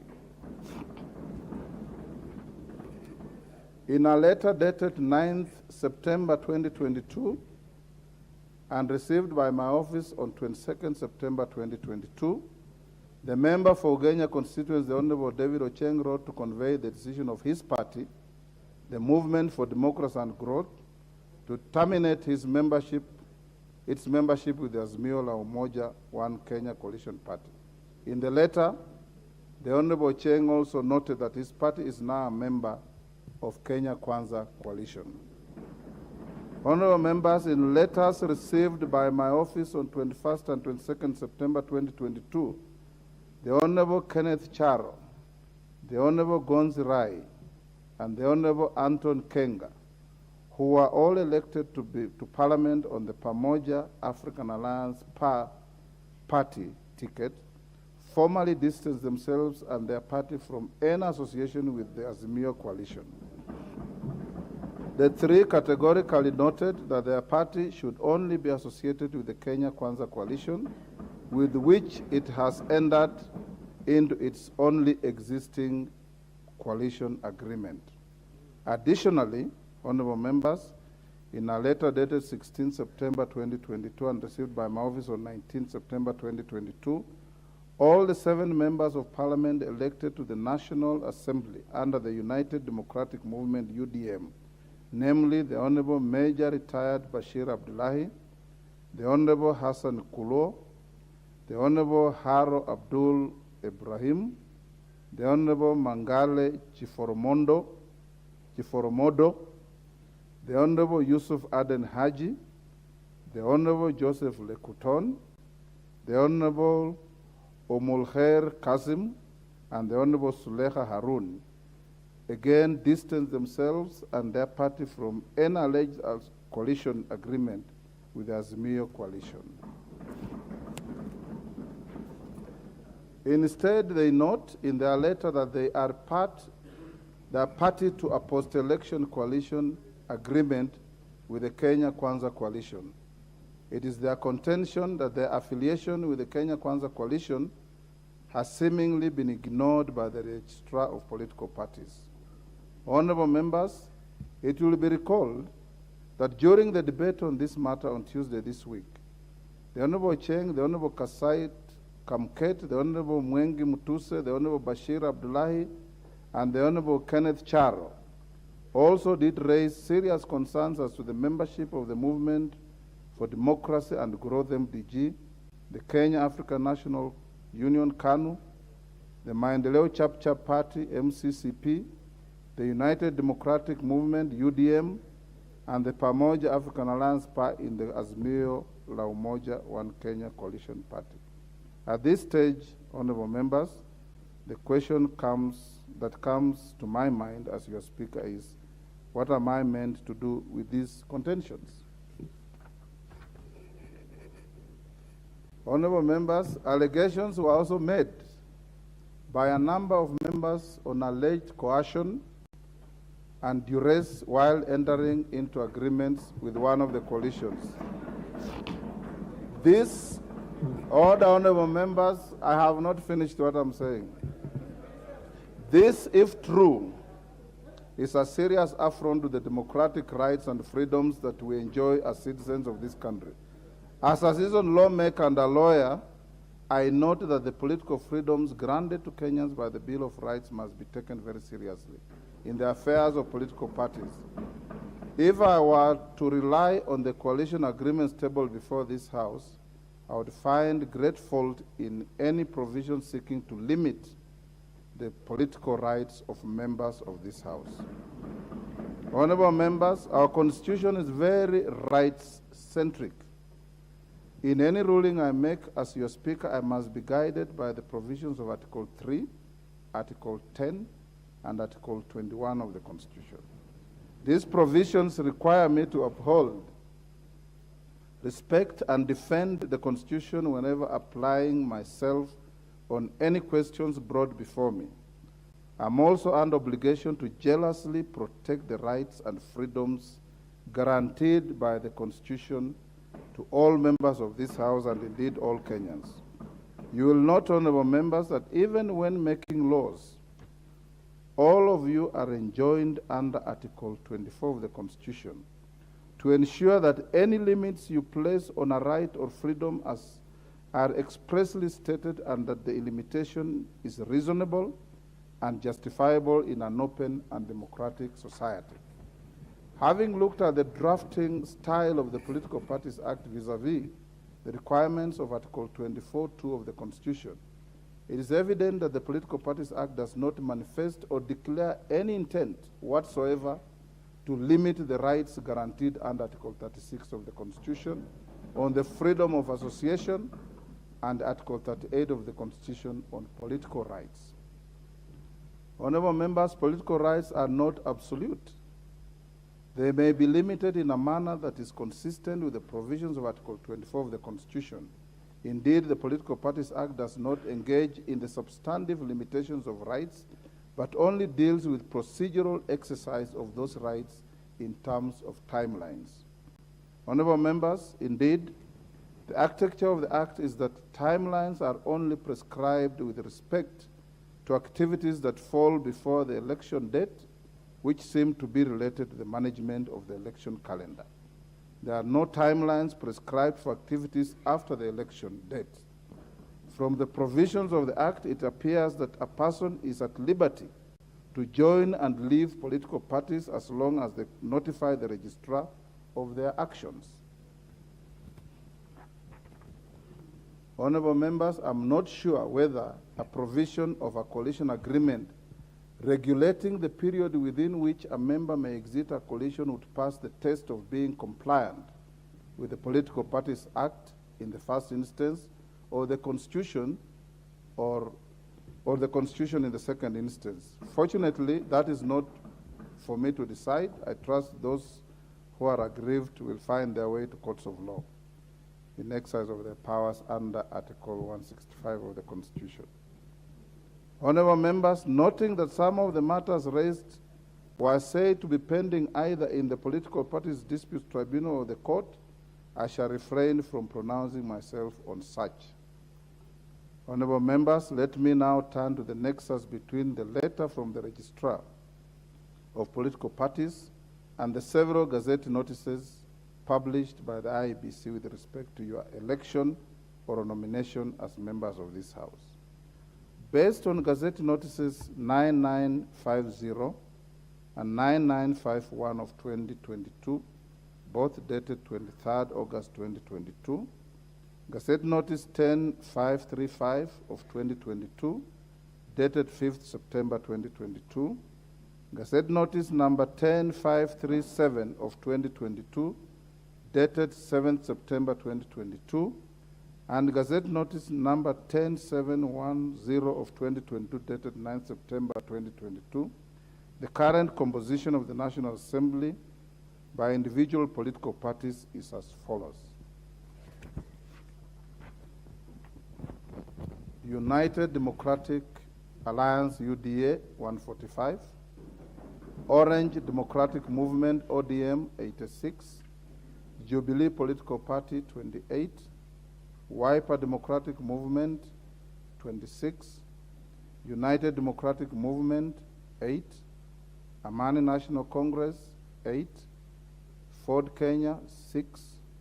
Kenya African National Union, KANU, 6. Democratic Alliance, part of Kenya, 5. Pamoja African Alliance, PA, 3. Kenya Union Party, 3. United Party of Independent Alliance, UPIA, 2.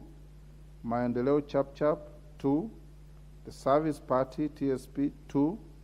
United Progressive Alliance Party, UPA, 1. National Alliance Party of Kenya, NAPK, 1. National Ordinary People Empowerment Union, NOPEU, 1. Grand Dream Development Party, 1. Democratic Party, DP, 1. Movement for Democracy and Growth, MDG, 1. Chama cha Mashinani, 1. Honorable members, reference to the letter by the Registrar of Political Parties will give the cumulative number of the members of the constituent parties of what the Registrar refers to as the Azimio la Umoja One Kenya Coalition Party as 171 members and against 165 members of the constituent parties of what the Registrar refers to as the Kenya Kwanza Alliance. However, it is notable that a total of 14 members are drawn from 4 parties, that is UDM, MDG, MCP, and PA, who according to the letter of the Registrar have filed constitutional petitions and objections against their membership in Azimio. This implies that the letter from the Registrar may not be used to compute the membership of the majority and minority parties by dint of the admission contained in it on the existing constitutional petitions and objections. Honorable members, it will also be recalled that the members of UDM, MDG, MCCP, and PA have claimed they signed pre-election and post-election coalition agreements with the Kenya Kwanza Alliance Coalition.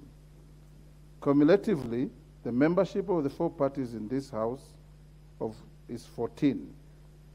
If these members were to be added to the 165 members of the initial constituent parties of Kenya Kwanza Coalition, the coalition would comprise a total of 179 members.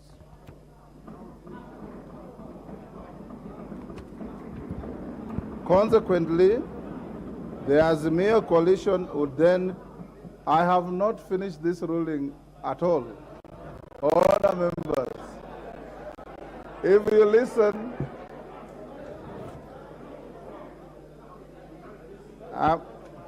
I'm sure the Honorable Mbandi, you know the difference between if and when. I'm sure you know the difference between if and when. Consequently, the Azimio coalition would then comprise a total of 157 members. However, honorable members, the pending constitutional cases and objections by members of UDM, MDG, MCCP, and PA, noted by the Registrar of Political Parties in addition to the letters sent by the members and the contentions recorded during Tuesday's sitting, have a profound bearing on the matter at hand insofar as the same relates to the business of the House.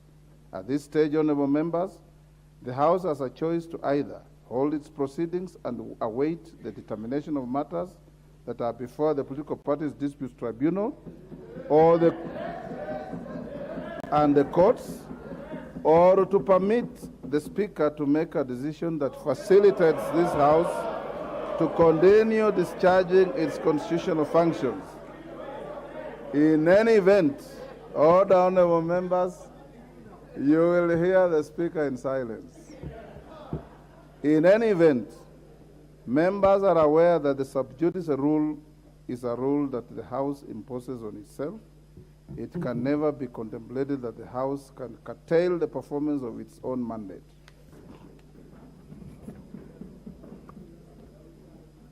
Can the honorable members at the bar take their seats?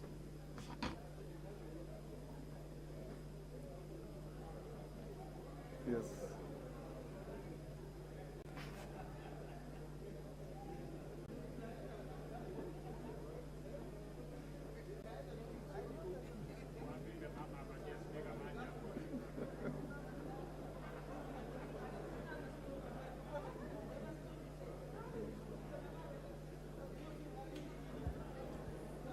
Honorable members,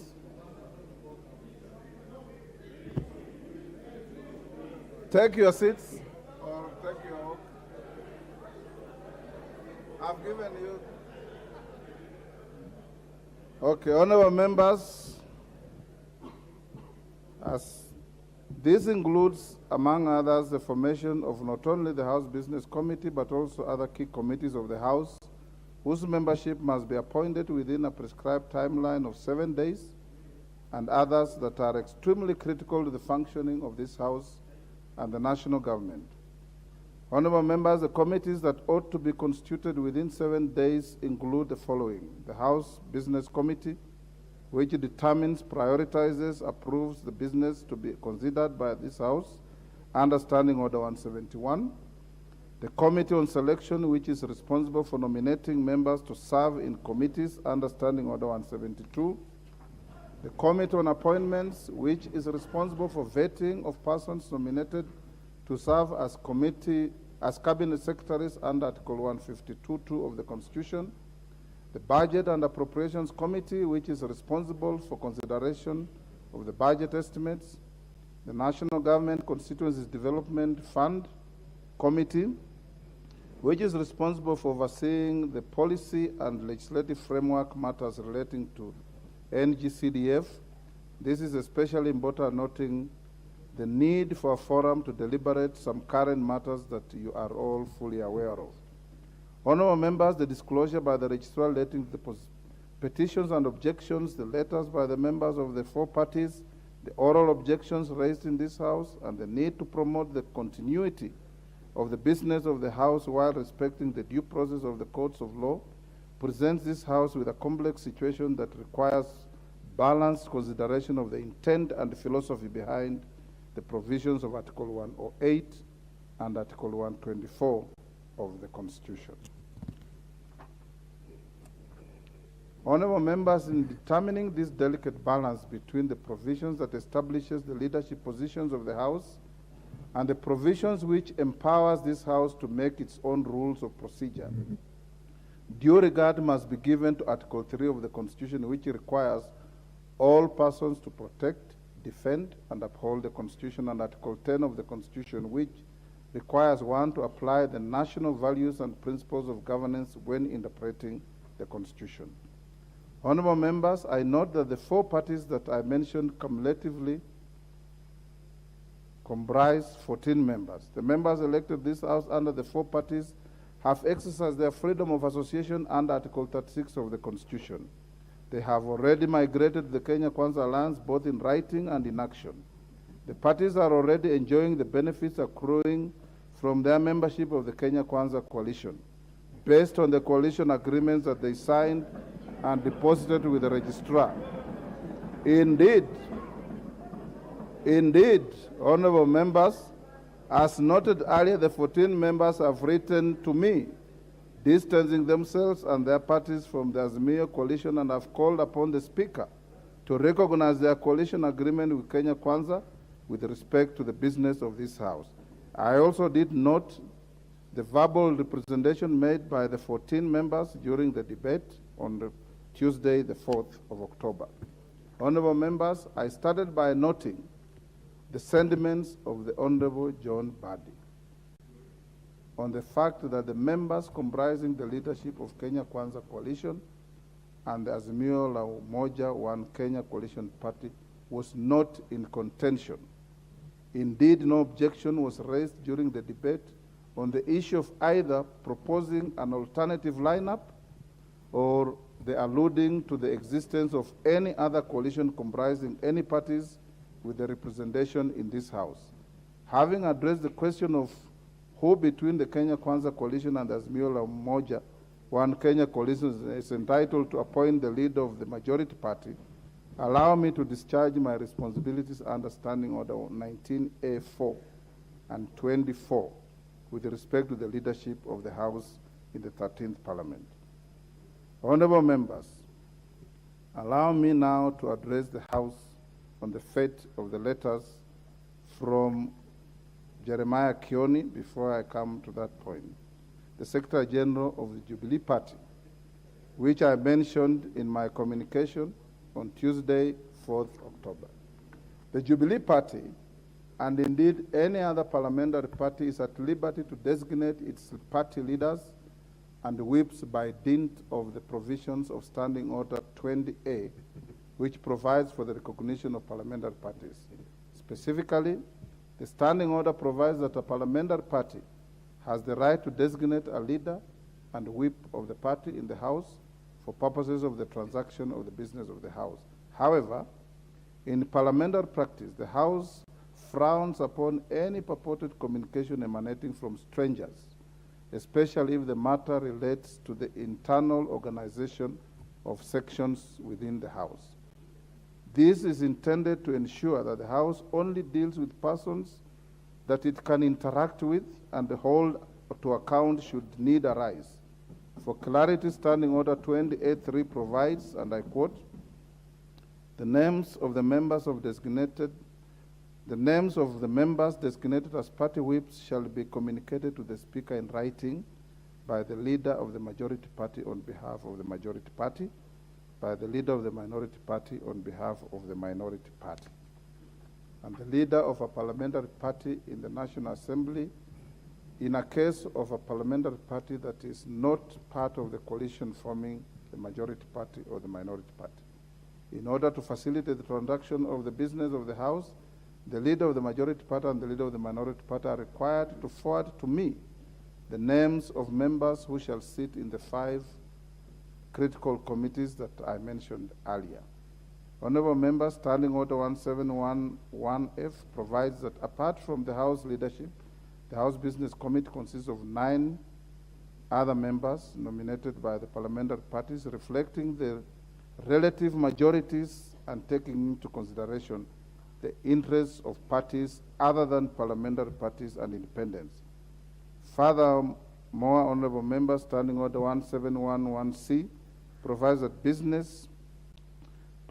besides the House leadership, the Committee on Selection consists of not less than 11 and not more than 21 members nominated by the parliamentary parties, reflecting the relative majorities and taking into consideration the interests of parties other than parliamentary parties and independents.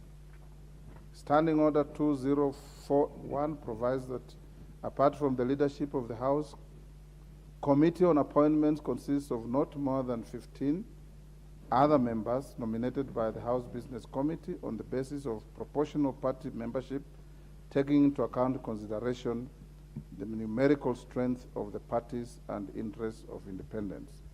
Honorable members, upon formation of the committees on selection, I will be asking the party leadership to nominate members for appointment to the rest of the committees within particular priority to the Budget and Appropriations Committee and the National Government Constituency Development Fund Committee. It is imperative that in nominating the members of the committees, majority and minority leaders should, as much as possible, take into account and consideration the gender representation, the need for national balance, and the interests of parties other than parliamentary parties, and indeed the independents. As to the completeness of the membership of the aforementioned committees, you will note that I have reserved some slots for independent members in each of the 3 committees whose nomination ratios I have specified. This is to ensure adherence to the standing orders, which require the recognition of the various shades of opinion represented in the House. As my predecessor noted in the 12th Parliament, the Speaker should protect the independent members and small parties in the nomination to and discharge from committees. Honorable members, in summary, therefore, my considered determination on the matter raised is as follows. 1. Alleged coercion.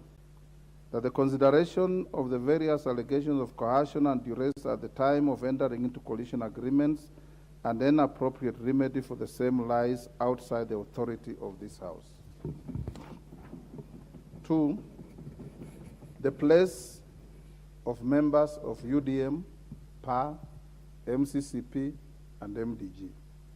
That in my considered opinion, it would be imprudent to treat the 14 members elected to the House under the UDM, Pamoja African Alliance, Maendeleo Chap, and the Movement for Democracy and Growth, MDG, as part of a coalition that they have expressly distanced themselves from and their parties.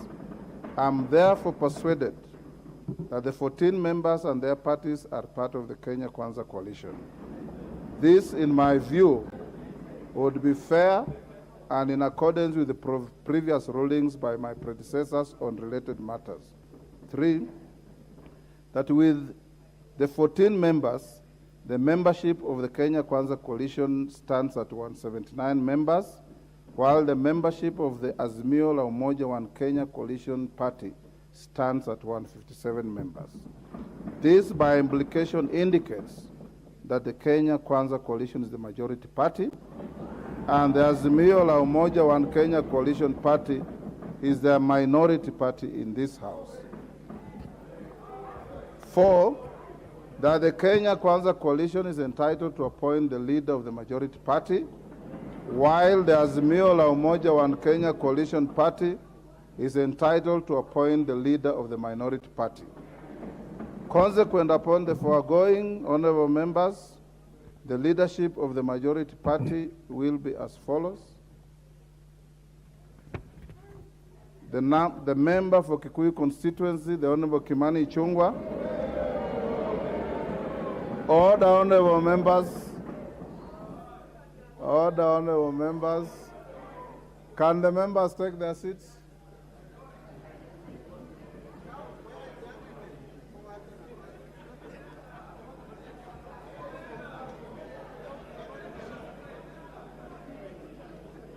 The member for Kilifi North, the Honorable Owen Baya, is the deputy leader of the majority party. The member for South Mugirango, the Honorable Silvanos Osoro, is the majority party whip. The member for Marsabit County, the Honorable Naomi Jilo Wako, is the deputy majority whip. Leadership of the minority party. That with regard to the minority party, the member for Ugunja, the Honorable Pio Wandai, is the leader of the minority party. The member for Kadiani, the Honorable Robert Mbui, is the deputy leader of the minority party. The member for Suna East, the Honorable Junet Mohammed, is the minority party whip. And the nominated member, the Honorable Sabina Chege, is the deputy minority whip.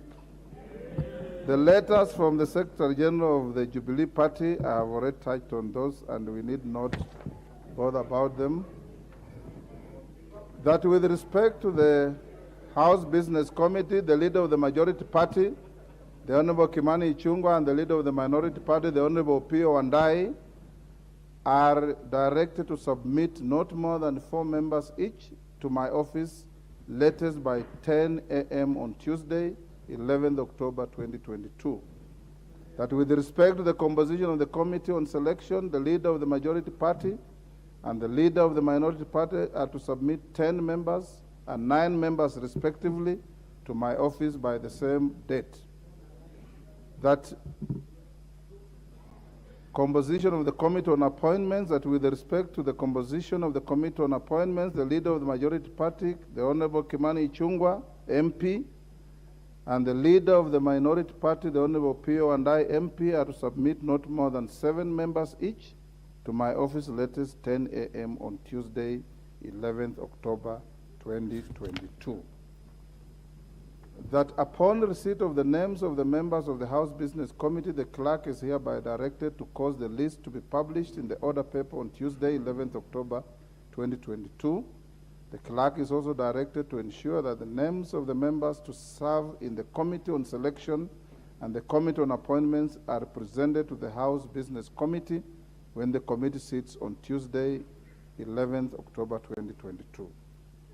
That while it will be construed in the interim that the minority party has designated its leadership, the leader of the minority party, the Honorable Pio and I, MP, is hereby required to regularize the designation of the whip and the deputy whip of the minority party according with the requirements of Standing Order 20A3.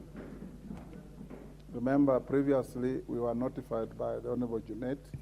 It's actually now the Honorable Wandai to notify the leadership and the Speaker on who your whips are.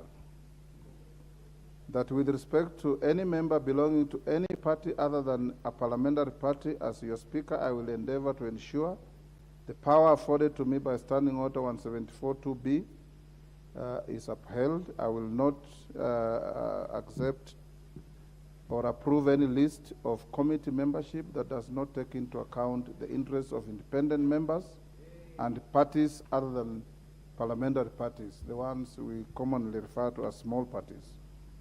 That pursuant to Standing Order 259, the marked seats in the front row of the chamber to my right and to my left are reserved for the persons occupying the offices of leadership of the majority party and the leadership of the minority party, respectively. That in accordance with Article 108 of the Constitution, the Parliamentary Service Act 209 and Standing Order 19, the Clerk of the National Assembly is hereby directed to take the necessary measures to facilitate the leadership of the House that has been appointed to move into their respective offices and access all other entitlements relating to their offices as has been approved by the Salaries and Remuneration Commission and the Parliamentary Service Commission. In conclusion, honorable members, today's guidance has been informed by my solemn duty to facilitate the continuity of the business of this House. The House will be at a standstill without a clear guidance on the leadership of the House. It is so directed. We now go back to the debate on the presidential address.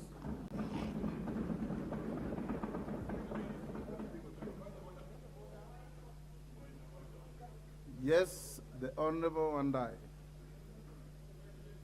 Yes, the Speaker, I listened keenly to your ruling on this contentious issue. Whereas, of course, I don't agree with it, I would wish to acknowledge the fact that this House operates in a quasi-judicial manner. And therefore, in line with the rules of natural justice, tenets of democracy, and established jurisprudence, I would wish to give notice that we shall be moving, Mr. Speaker, shall be moving you to review your decision. And for that reason, Mr. Speaker, I'll be asking you to give me opportunity to make certain submissions or to make an application for you to review your decision, which is obviously in line with the established jurisprudential practice. I will be again asking you to direct the clerk to facilitate my coalition with the certified copies of your ruling, if possible, by close of business today. Mr. Speaker, I say this with tremendous respect to your office and to the institution of Parliament. Mr. Speaker, it's important for us to establish a culture of openness, transparency, and indeed to work consciously towards entrenching democracy and the rule of law. So I will be asking you, Mr. Speaker, to allow me to make that application formally at the earliest possible opportunity. Mr. Speaker, I'm seeking leave. Order, honorable members. Honorable members, in the tradition of the House and our standing orders and practice, once the Speaker makes a ruling such as the one I have made, is not subject to debate, it is not appealable, and it stands as it is. I want to take the opportunity, the Honorable Wandai and all members of the House, to salute you and thank you for the decorum that you have exhibited through the close to 1 hour that I delivered the ruling. I want to encourage the House that a decision has been made. Let the chips lie where they fell. Take up your offices. Carry out a robust and vibrant oversight of the government, and make sure that public resources from taxpayers are put to good use. Audit them vigorously, and make sure that you do everything possible within the law to ensure that we have a responsible parliament with both sides being responsive to the needs of the people of Kenya. There will be no further debate on this matter. You know the rules. You are all very senior members, honorable members, and the new colleagues who have come in want to learn from you, and don't give them misdirections on procedure. I want now to go to the next order that we had abandoned, to take the ruling, and I'll give the floor to the Honorable Member Abdikader Mohamud of Lagdera. On the same matter? The same Order, Honorable Member. Order, Honorable Junet. Order, Honorable Members. Honorable Junet. Order, Honorable Junet. I have given direction. The ruling of the chair is a public document. It will be on the parliamentary website. You can get it in the course of the evening or tomorrow, depending on what the clerks will do. And you can analyze it, you can critique it, you can do many things about it except debating it on the floor of this House.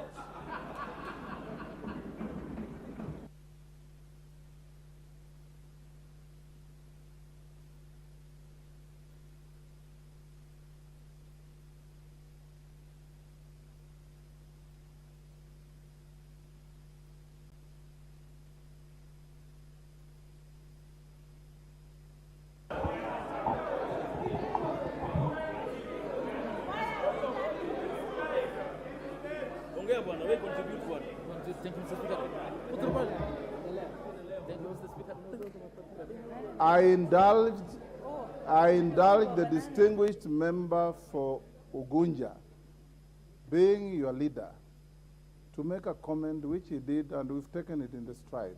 And I've given him direction, and you can see how distinguished he is in respect of what I've said.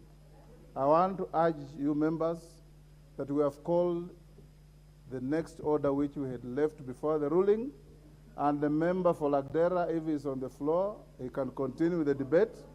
If he's not, we give the floor to the next member. Go on, member.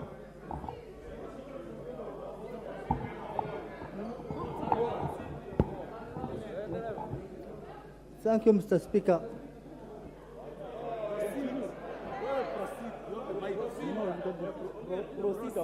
Yeah.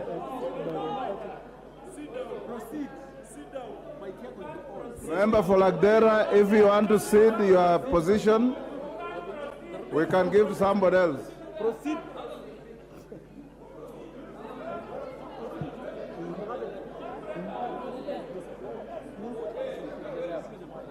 Right now.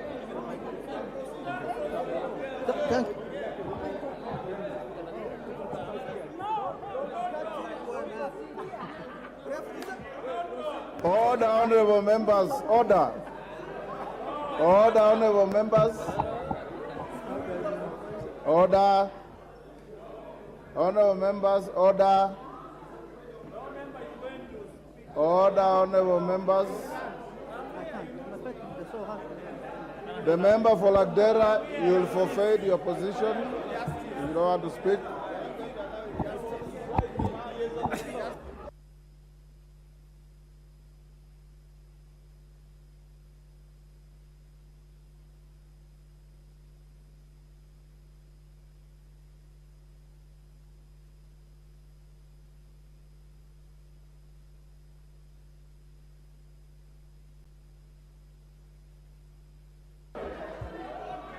Order, honorable members.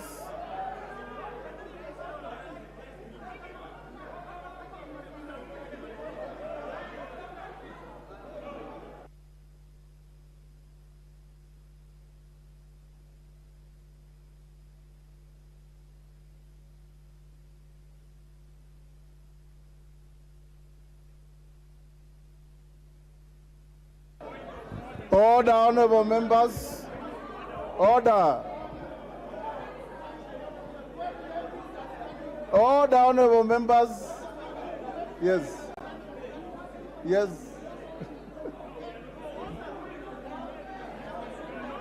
Order, honorable members.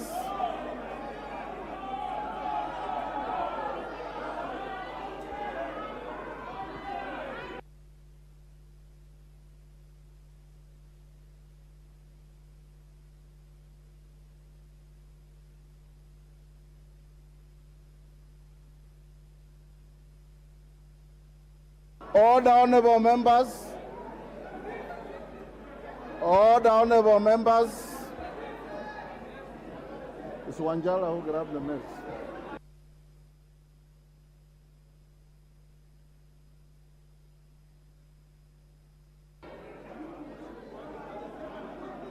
Order, honorable members.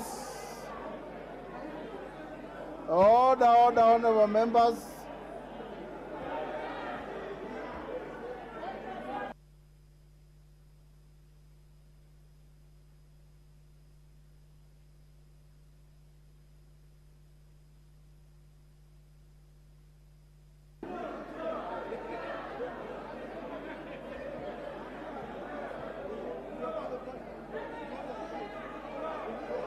Order, honorable members.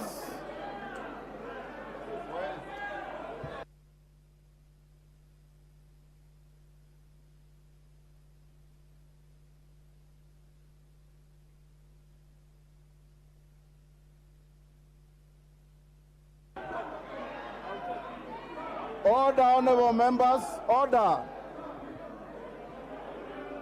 Give me for Tuesday.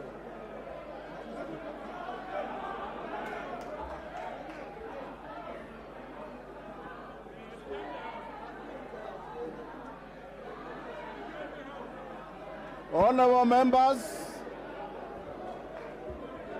order, honorable members, this House will stand adjourned until Tuesday. Order. The House will be adjourned until Tuesday,